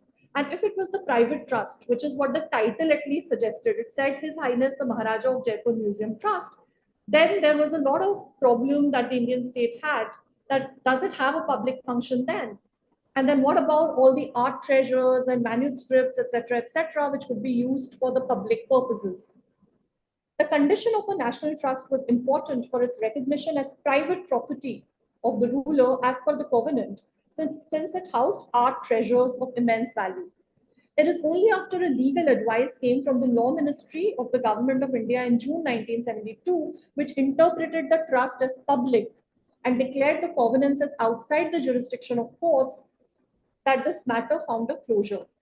However, matters between the princely states and the union government under Indira Gandhi came to a head again during the emergency period, when between 11th February and 13th June 1975, a search was conducted by the Income Tax Department in various premises of Jaipur royal family, including the Jaigarh Fort, Rambagh Palace, Rajmahal Palace, and Moti Tungri Palace, as per the newspaper reports from that period, local newspapers. And of course, in popular anecdotes, rumor mills were rife with reports of considerable amounts of gold. So if you hear people, they'll be like, truckloads of treasures were taken. We don't know where. So all of these things were there. So there were reports of considerable amounts of gold in form of coins, bars, ornaments, and gold biscuits with foreign markings being taken in truckloads to Delhi. Action was taken against the royal family members, which we all know about, who incidentally belonged to the opposition party at that time. As you can see in the slide also, I have marked it out, that there was an emergence of opposition to the Congress by the 1970s, which had enjoyed dominance in the earlier periods. And you see the Swatantra Party emerged, which was created by defectors from Congress itself. And a lot of princes and princely families joined Swatantra Party, Jan Sangh, and many such organizations. So the royal family of Jaipur at that time was very close to Swatantra Party. In fact, so close that Gayatri Devi had won an election and she was the member of parliament at this time from the Swatantra Party. So the royal family was asked to pay a fine of the order of rupees 1.5 crores at that time, in lieu of the confiscation of whatever was taken from these palaces, and to register the gold articles of ancient origin and historical interest under Antiquities and Treasures Act of 1972. That is why I said this act seems to be very, very central to how, princely movable properties are being governed. The family petitioned against the collector's order and invoked the covenant again in this matter, signed in 1949. This case went on for some years, and finally the amount was reduced. However, the family petitioned and they invoked the covenant, which accounted for this gold that was apparently found in the possession of the royal family. Later on, during the emergency, as we all know, Gayatri Devi was arrested on charges under FERA, Foreign Exchange Regulation Act. And she was put in Tihar jail along with another royal member, Vijayaraje Scindia, of the Gwalior royal family, who was a Jan Sangh member. So it's very important to understand the political history and the context of these states. During the same time as the raids were going on, the customary procession of Gangaur was taken out from the city palace onto the streets of Jaipur. The procession that I just mentioned, which is taken out from the royal palace to the streets of Jaipur and has a lot of public value. So we have a half-day holiday in Jaipur when the procession is taken out, even today. And when the procession was taken out in 1975, at the height of these raids, the Income Tax Department returned the jewelry and other precious heirlooms and regalia for display during the two-day procession, so as to not hurt the feelings of people. And this was widely reported in the local newspaper from where I took this, Rajasthan Patrika. This regalia, which otherwise stayed in the possession of the royal family, had also been seized by the IT department during the raids. The procession was taken out in full glory, recreating the traditions of the city. The contradictions inherent in the idea of popular will in the princely context were very visible here. The story of state building in post-independence India is replete with such encounters with royal figures whose states and much of their properties were merged under the government of India. Could we change the slide, please? Because the next slide is more of a comparative frame between the 1950s and 70s. So maybe you can get like a gist of what we have already discussed. The renewed anxieties about the princely properties and privileges, which trace their antecedents to early 1970s, was also a phase marked by nationalization of banks and imposition of emergency brings out the question of settlement of princely states that loom large on the horizon of new Indian democracy from early years after independence, and may be read in the light of a long process of integration and subsequent creation of a national public. Regulation of princely property was also deemed as management of their former status in the cities of their rule. The regimes of property acquisitions and transfer in princely states are still laden with these historically textured regimes, and we have countless examples of such cases. I have not put them here because of the lack of time, but if you do a search in the archives, also you can find at least some of these. But the archive themselves are a very interesting artifact when we want to find out the post-colonial history of princely states. Anyhow, the regimes of property acquisitions and transfer in princely states are still laden with historically textured regimes where lines are difficult to ascertain between private and public property, princely infrastructure and state offices, and between erstwhile royal subjects and democratic public. Let me end with a more recent episode where the royal family of Jaipur assumed a public presence while resisting an attempted takeover of their private property in the city. On 1st September 2016, Rajmata Padmini Devi, widow of the erstwhile Maharaja Savai Bhavani Singh, and her grandson, who is the present Maharaja of Jaipur, Padmanabh Singh, rallied along with a sea of people against the takeover of a part of their suburban palace, Raj Mahal's land, by the Jaipur Development Authority under the state government, which was at that time led by Vasundhara Raje of BJP. Raj Mahal Palace, created in the 1980s, had served as the residence of Rajmata or Maji Sahiba till the 19th century, when it was made into the British Residence House in Jaipur and called as Residency since then. The palace was finally converted into a commercial enterprise as a hotel by Brigadier Bhavani Singh in 1984. As per a letter written by him to the Revenue Department at that time, he urged to change the revenue records as per the Covenant map, wherein the palace was clearly the property of the royal family. The compound also consisted of temples and residences of families who have lived there for generations under royal patronage. An acquisition and subsequent constructions, if any, would mean the displacement of these people who are dependent on the royal family as well. And the question of dependence on the royal family was a big question in the 1970s also, because these were the people the state sought to represent. The acquisition of this alleged royal property by JTA in the 2000s also opened the Pandora's box of other similar disputes between the royal family and the government on other palaces, forts, and city lands. In the wake of the conflict of legal claims and counterclaims over a small piece of land adjoining Rajmahal Palace, the protest staged by the royal family of Jaipur in 2016 opens up several questions on the nature of politics around land and representation of power in a former princely capital, whose regimes of property have specific historical markers of another form of sovereignty and patronage. The very first school, hospital, religious establishments, roads, gardens, museums, bazaars, clubs, barracks, and the town hall in Jaipur were built from the period of 18th century till the mid-20th century, when power was transferred from the royalty to the new state of Rajasthan. Many of these buildings still bear the name of their founder princes, while others have acquired a new valence as legislative house, government museum, and offices. Today, they are also being interpreted symbolically as heritage both by the state and the royal family. The geography of the rally by the royal family and its supporters from City Palace's Tripolia Gate, which is a ceremonial gate, to Raj Mahal Palace, which is situated outside of the city walls, crossing Maharani Gayatri Devi Girls' School, which was founded by Gayatri Devi in 1940s, Rajput Sabha Bhavan, Mirza Ismail Road, and Chauda Rasta, had not just political but even symbolic significance.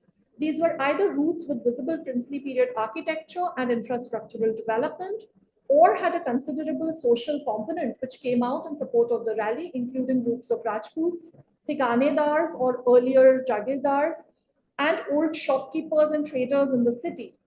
The groups that participated in the procession against the takeover of this royal property brings forth the nature and definition of public property again in an erstwhile princely city and further entangles the idea of democratic public and princely private divide. This is also reflected in the invocation of public in the royal redefinitions of their own heritage as well. And now I come to Jaigarh and the present context. The celebratory cycle that began on completion of 40 years of Jaigarh as a public charitable trust established by Brigadier Savai Bhavani Singh since 2023 through the Jaigarh Heritage Festival is not only a celebration of Jaipur's military and architectural history or a revival of its traditional water harvesting system, but also marks an avowal of the publicness in which the princely finds itself in the long and tumultuous histories of transition. The creation of public access to private properties of the royal family, be it City Palace Museum or be it Jaigarh, and imbricating heritage with local political economies and knowledge systems has become common today. What is even more interesting, and perhaps needs another paper to talk about, is the connected histories of Amer Palace and Jaigarh Fort, materially manifested in underground tunnels, water channels, and hilly routes, which was disjointed in the post-merger bifurcation in two jurisdictional domains, where the Amer Palace went to the state government and came under the Archaeology and Museums Department, and it's kind of looked after by them. And Jaigarh remained with the royal family. So for many years, even though these were connected histories and connected, they were both built in the pre-18th century period. They both have very interesting histories, as you are now familiar with. I was just listening to the snippets of talk by Professor Hooja, Dr. Hooja, and I was listening to her when she talked about the forest-dwelling communities and the Minas and the relation between the Minas and the royalty, the Rajputs. So all of those very complicated histories, that were the earlier histories of taking over and the earlier histories of, originary moment of foundation of the Bhundar state by the Kachawas, are somewhere kind of marginal to the new histories. And where Amer Palace was given a lot of prominence, Jaigarh became like a accompaniment, and you could not really access a lot of Jaigarh till very recently. You could only go and see the big cannon, which was a tourist attraction. So, this jurisdictional bifurcation seems very, very important and very interesting, and maybe it could be further dug into. The revival of public royal interface in the last few years through the Jaigarh Trust is an overture to these linked pasts, shared architectural practices, and deep public memory, which statist definitions had legally dismembered, more so after merger and much more after 1970s. It is also a testament to post-merger trysts with the state and its regulatory practices, so much so that long ago on a visit to Jaigarh, when I went there as a tourist, when I was maybe a school student, I'd heard about the raids for the first time from a local guide. So again, perhaps the practices of placemaking are not as linear as we think, and heritage in that sense becomes a contested political terrain as well. So I end the presentation here, and maybe we can take up more in Q&A. Sorry, the last slide, please, Kairavi, if you can. It's just, just to show the new heritage festival that has been inaugurated since last year.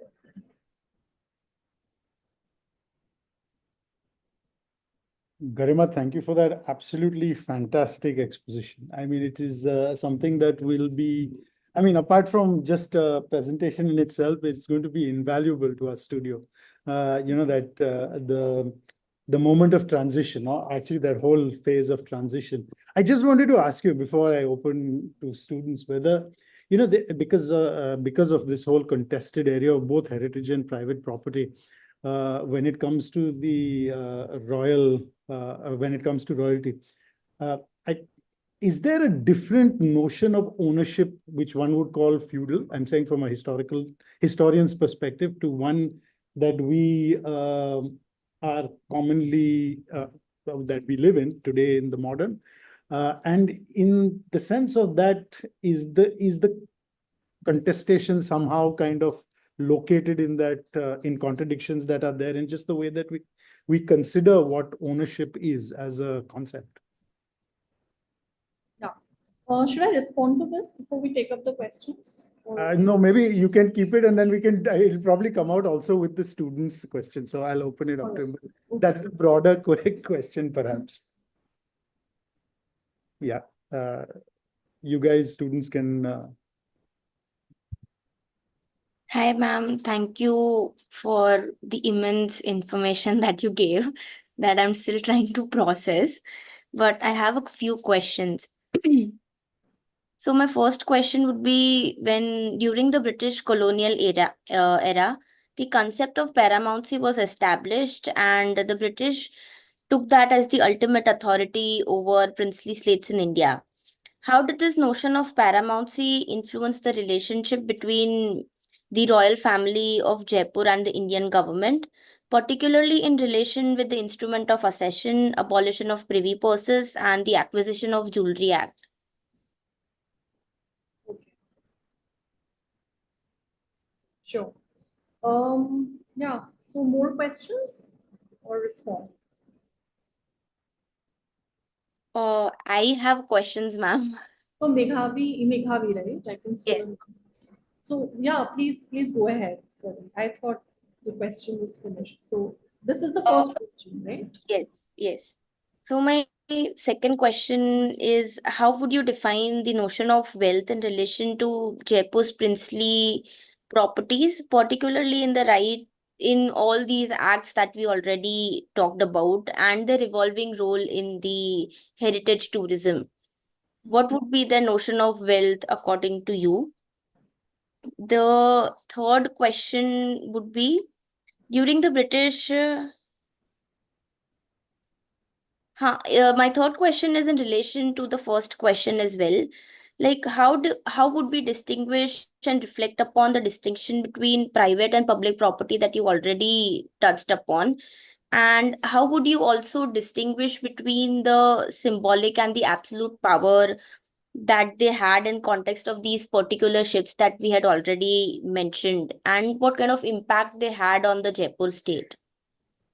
Okay, so can you just kind of reiterate your third question? It's not very clear to me. So you want to know the distinction between public and private property and the symbolic effect of the Yes, princely yes, family, the royal yes, family. yes, Symbolic effect or symbolic role in contemporary times? yes. Post- Sure. Okay. And my last question, if I'm not being too imposing, No, do of you course. have All depends on the time. I'm fine. do you have any idea about the merger between the Taj Hotel, since you mentioned Oberoi's, and the royal family? Like, do you know what kind of legal framework would they have to protect these palaces or the forts that they have acquired over time? I can just give a more like contextual answer. I don't think I have the very in a detailed understanding of it but I can give an answer Yes, best thank of you. my knowledge. I think Chinmay has some more questions for you, ma'am, as well. Yes. Hello, ma'am. Thank you for the very insightful presentation. It was inspiring. I have just one question. I want to know more about the instrument of accession and the standstill agreement, which was signed by Man Singh II in 1947. So basically, when these instrument of accessions were drafted, it got drafted in three different formats. So the accession document and the standstill agreement, which Man Singh signed in 1947, still enables him to retain the power of sovereignty, and he still has the authority over the properties of Jaipur. Yeah. So that's, yeah. So later in 1949, or in some papers it's 1952, he signs the actual accession, joining the Dominion of India. So I want to know, at that point of time, what made Man Singh sign that particular standstill. You were saying that he was sovereign property owner. That was in the time he signed it, right, Chinma? Yeah. Yes, ma'am. Yes, ma'am.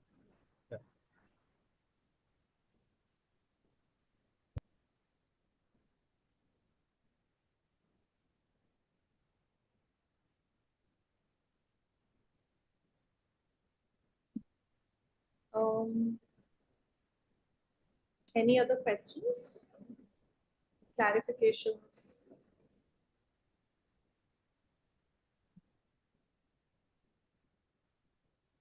Should I respond? If then maybe we can get another round of questions. Yes, please, Garima. Yeah, I think a lot of these questions will also perhaps clarify a lot of things which might have been left unclear or incomplete. And as I said, I mean, of course, I can give the answers to the best of my ability, and we can then try to again connect it to what your interest is. So first, so let me start from the last question, Chinmay. Instrument of accession and standstill agreement that was signed between Man Singh II and the government of India. And at that time, of course, the histories that I have read says it was 1949 when Jaipur decides to sign the instrument and merge. But there could, of course, be varying accounts of exactly what was signed when, and there were different kind of contracts that were signed. As I said, one contract that comes out time and again is the covenant document, which had the list of properties, which is quite central for us to understand the property disputes.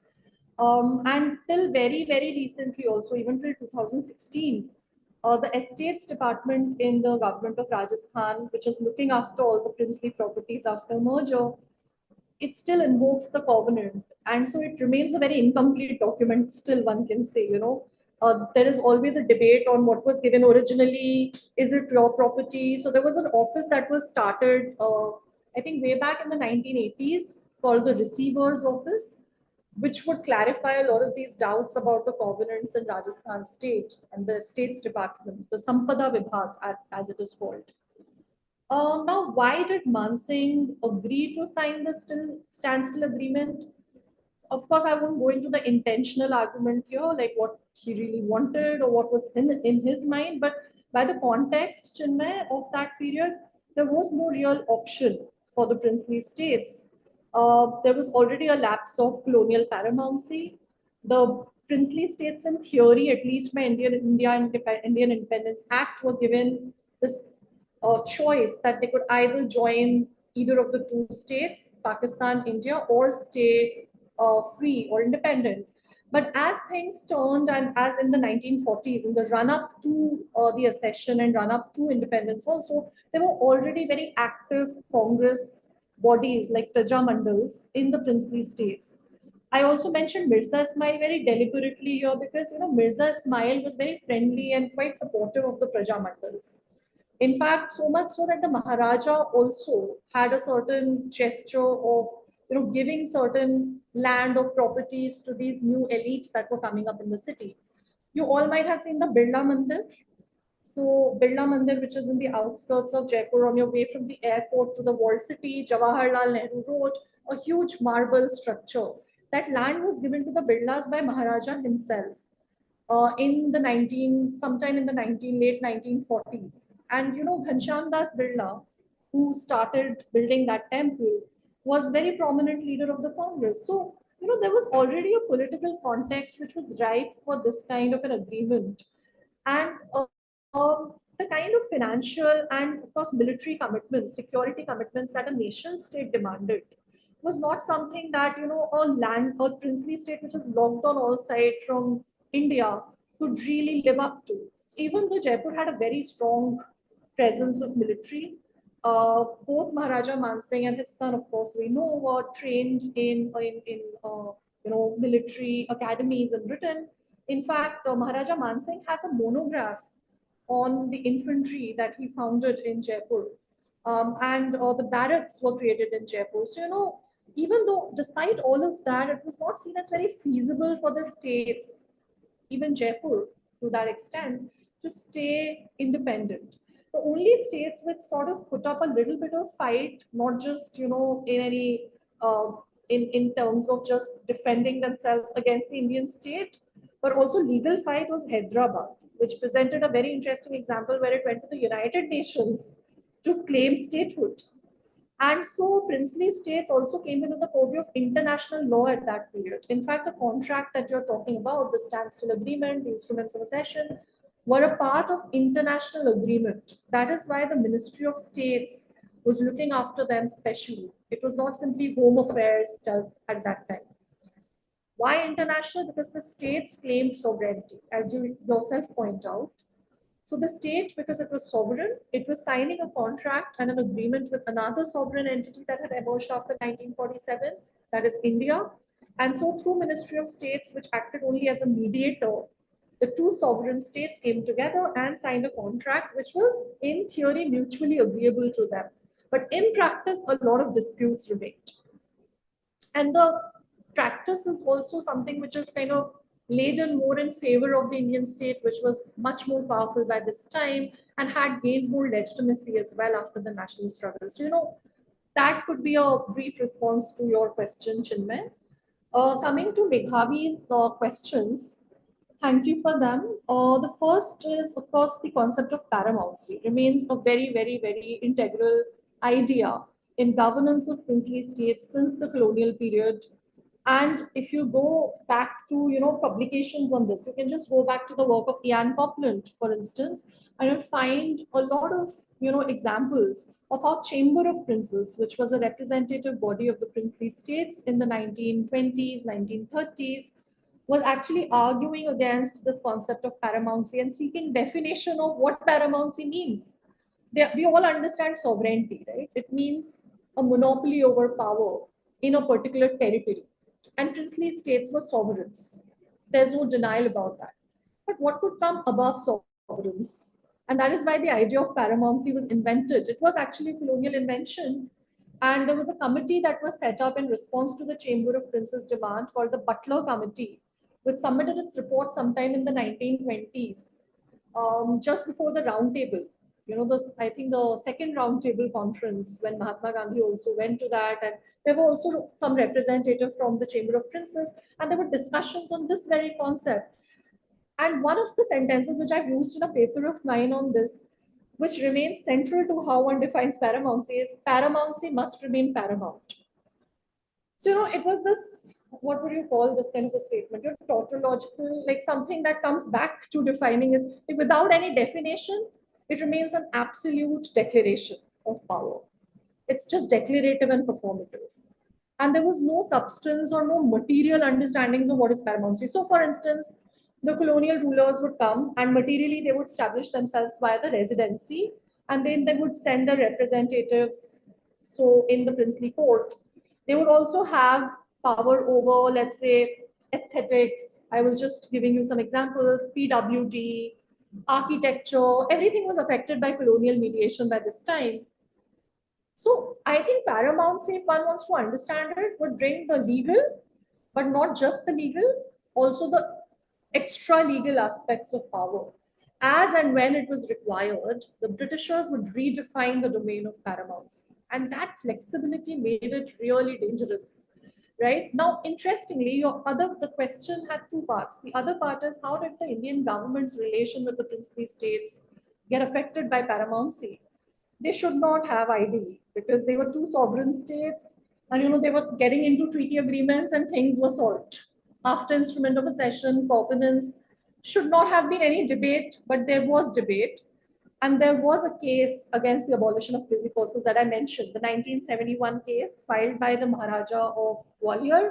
And of course, he was supported by many other rulers as well in the Supreme Court, where the Supreme Court actually argued in favor of the princes and also invoked right to property, which was something that was a staple with Supreme Court at that time. Till the right to property was a fundamental right, which is till 1978. Now, interestingly, in the response that I read out bits and pieces of the Indira Gandhi government against the petition, they invoked the idea of paramountcy. And they said that, we succeeded the colonial state. Because we succeeded the colonial state, we also become a successor of paramountcy. And so we can again invoke an act of state to redefine our entire relationship with the princely states. So we forget what the idea of bloodless revolution, all those high words and high phrases of Sardar Patel. Let's come back to socialism, Garibi Hatao, the entire rhetoric that was popular in 1970s India during emergency, even though that's debatable too. And then coming back to, and then invoking something like paramountcy. So it becomes a very important moment in post-colonial India's constitutional history where a colonial idea, even though we know that so many colonial laws are still in practice, it's invoked, criticized, all of that. But paramountcy is something that still remains pretty understudied as an idea and as a concept. And there are a few works, and you can maybe go and delve into them. So there's a work by Karuna Mantena on Henry Maine and his notion of sovereignty and paramountcy. There's, of course, historical work of Ian Copeland to understand the practice of paramountcy in princely states. So perhaps looking at these could help you a little more or in understanding this idea. Secondly, how do we define, yeah, sorry. Does that mean that not only did the Indian government invoke paramountcy, but it also invoked succession, in saying that we succeeded the... True. And so, one uses the term post-colonial conceptually, of course, and there is an entire literature on that, but historically, what a post-colonial state would mean. And there are writings, especially by Marxist, analysts, who will look at the class nature of state in India and say that we actually succeeded the colonial state with its bureaucratic apparatus, which was created by the colonial state. And our post-colonial bureaucracies as, let's say, autocratic as the colonial bureaucracy. So that entire discussion is also there. And that is why sometimes when I use post-colonial in papers on princely state, I try to veer away from it. And I bring that moment of paramountcy and I try to use the term post-merger, which is a much more innocuous term and also without any conceptual baggage till now. So, that's something which is quite interesting too. Now, how to define wealth in royal property? As maybe my presentation did talk about it a little bit, that wealth, again, cannot be defined in very black and white terms, right, Meghavi? So you had what was seen as national wealth, and what was earlier princely wealth was now amalgamated materially as well. And in terms of sovereignty also, because they ceased to be sovereigns, they became citizens, their wealth became the wealth of the new nation state. So there was this entire rhetoric and the idea of national wealth, which is what led to the idea of a national trust, that you need to create bodies in your palaces, in your private properties. And private properties remained quite a conundrum because private property was not just a personal thing. It was the property of the state of Jaipur or the state of Jodhpur. And as a state, rulership has its own life, right? There's this account of European kingship, medieval kingship by Ernst Kantrowitz, where he talks about the body of the king dies, but kingship remains. That's why the slogan, long live the king. The king, of course, the mortal body does not remain, but the life of the kingship and the realm remains. So wealth was also seen in terms of private property of the ruler, but not private as in personal, private in terms of the property of the realm. Now, once the realm is amalgamated and merged with the Indian Union, what happens to those properties became quite a contentious question. So there was a constant, in response to your question, there was a constant redefinition of what was wealth with relation to princely wealth, their possessions, their property, and what was wealth in terms of national wealth, where there were appropriations of some of those private properties too, and those were the areas of debate. I mean, there was not much debate on what is state property. Like, National Gallery of Modern Art in Delhi was also Jaipur House, and that was taken over by the government, and there's no debate on it really. I mean, at least not that I am familiar with. But the debate was more on Rambagh Palace, a property that had to be given to successors and with art treasures. But NGMA today houses art treasures of immense importance, but post-colonial art or art that was appropriated as the heritage and wealth of the post-colonial nation state, our continuous linear history as a state, a nation state. Right? So in that sense, wealth remains a contentious and a theoretical terrain also. It's not simply a question of economy, but it is a question of how does one define this category of wealth as well. And that brings us to the third question about the distinction between public and private property. I've already mentioned how private property remained contentious. Public property was more kind of acceptable that, okay, this is for the state, let the state take care of it. But properties which were under the state legally but given to princes for maintenance, which also incurred a whole amount of like maintenance costs, or maybe even rent. There are some documents about princes becoming rentiers in some properties. That itself led to a lot of, again, tension between the princely state and the new Indian states. And as you rightly kind of notice, that even though there was one aspect to princely states which was economic and which was political, and that political aspect was very much governed by this notion of an abstract people of the new Indian state, which did not want the regalia, which did not want the princes, which wanted them to be merged, which wanted them to be, abolished for all matters, in all matters. And that is what 1970s rhetoric was all about. But symbolically, we cannot deny the fact that princes live on, right?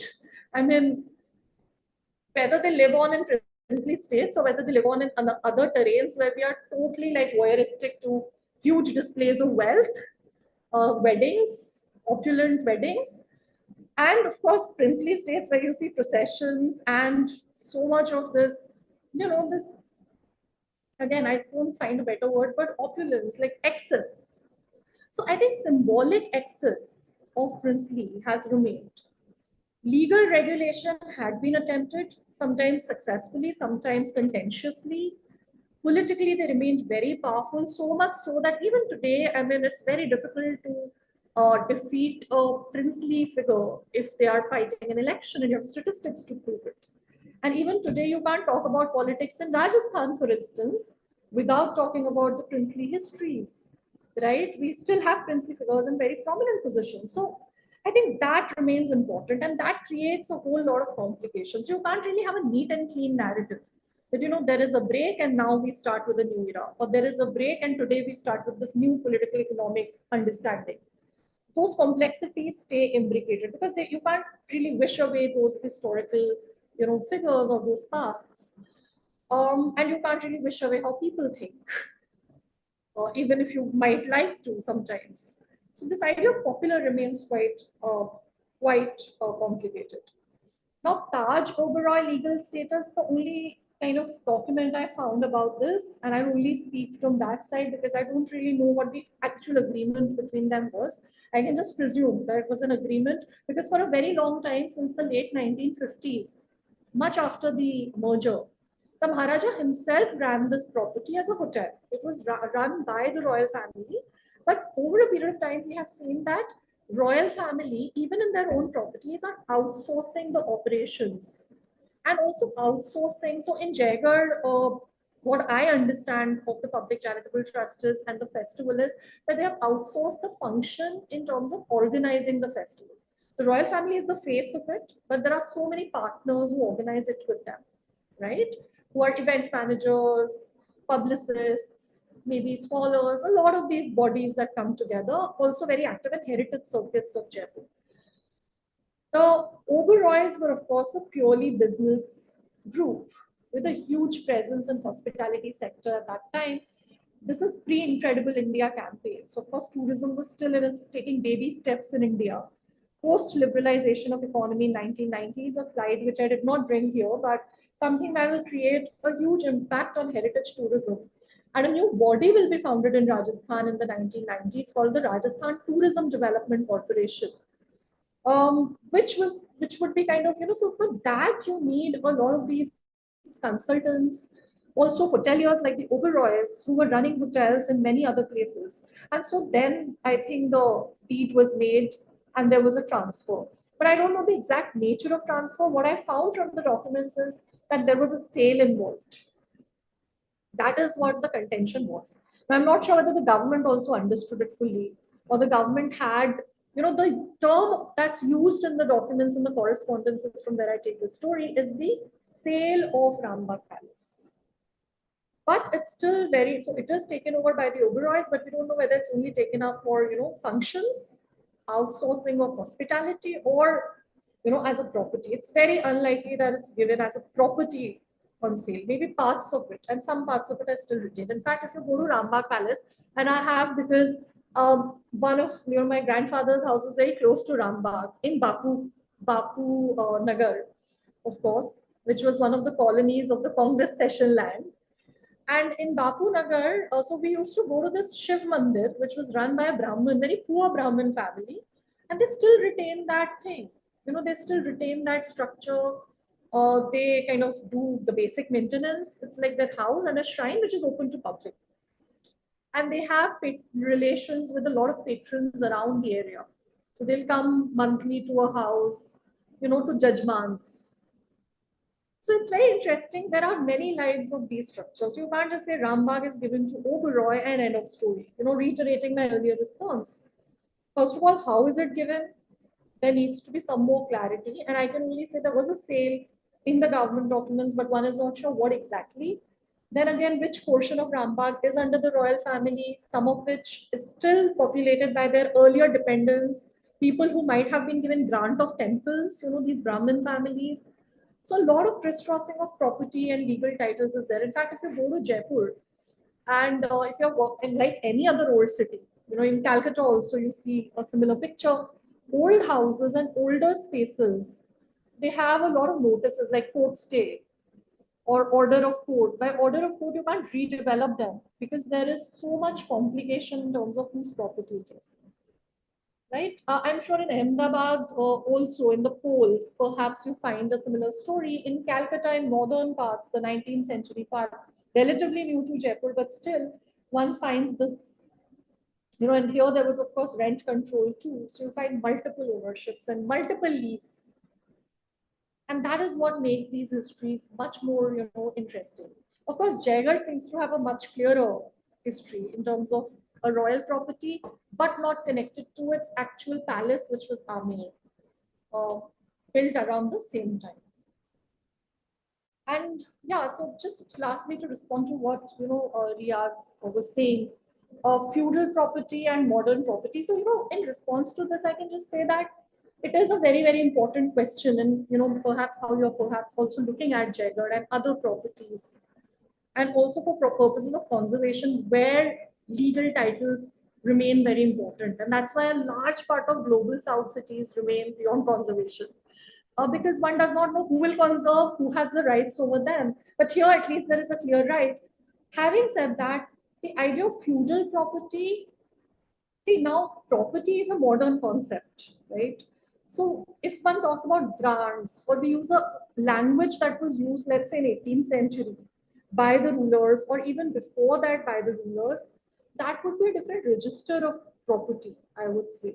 A register where things were also given as gifts, something that would not be recognized by modern property laws, especially of Lockean variety, right? Which is mostly tort law, the basis of all our tort legislation. But feudal property is something that was again considered to be pre-independence, something that had to be taken care of by the Jagir Resumption Act in 1952 in Rajasthan, where Jagirdari was abolished, similar to Zamindari abolition, similar to land reforms in general. And it was believed that this now will be the end of feudal and the beginning of modern. But that end also was never really complete. As we know that Jagir Resumption Act was there, but whenever Jagirs were taken up and taken over, there were obviously always court cases. And you have again a long history of those legal disputes where the Supreme Court mostly was in favor of the property holders because there was a right to property.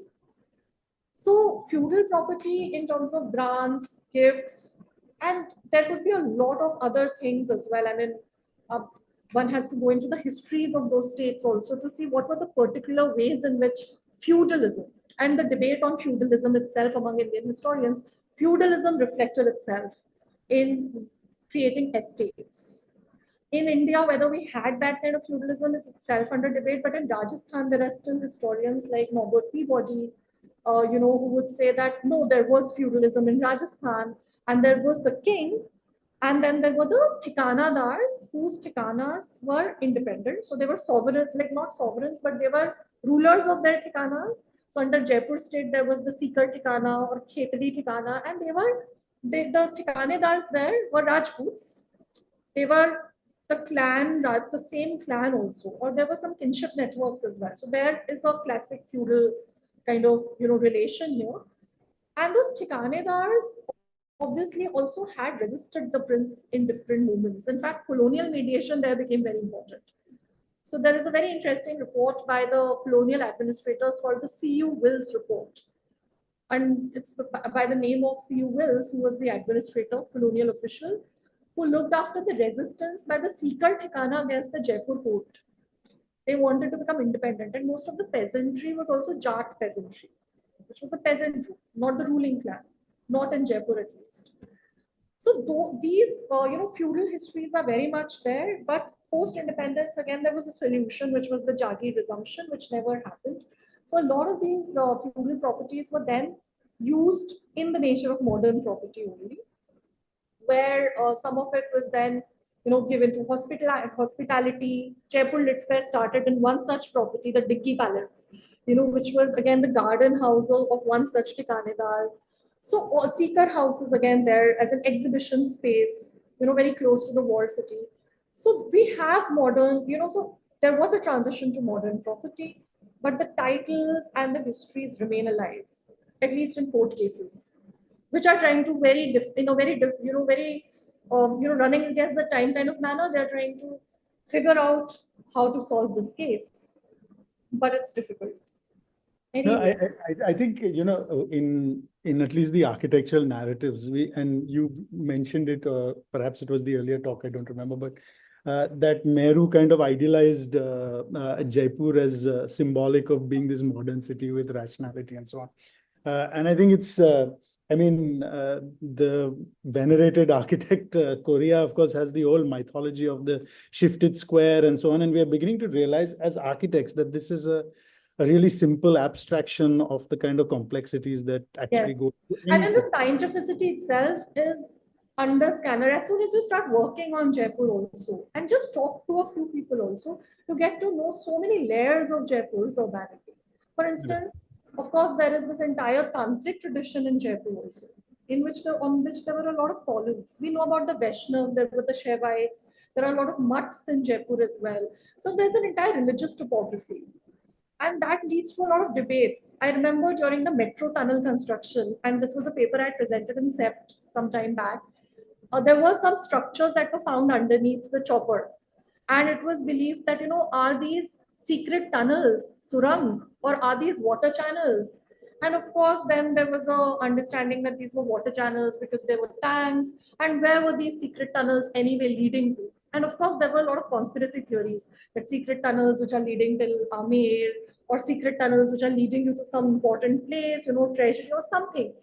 So again, there were debates and disputes, and all of this comes in the popular realm. And that is again something which is very interesting.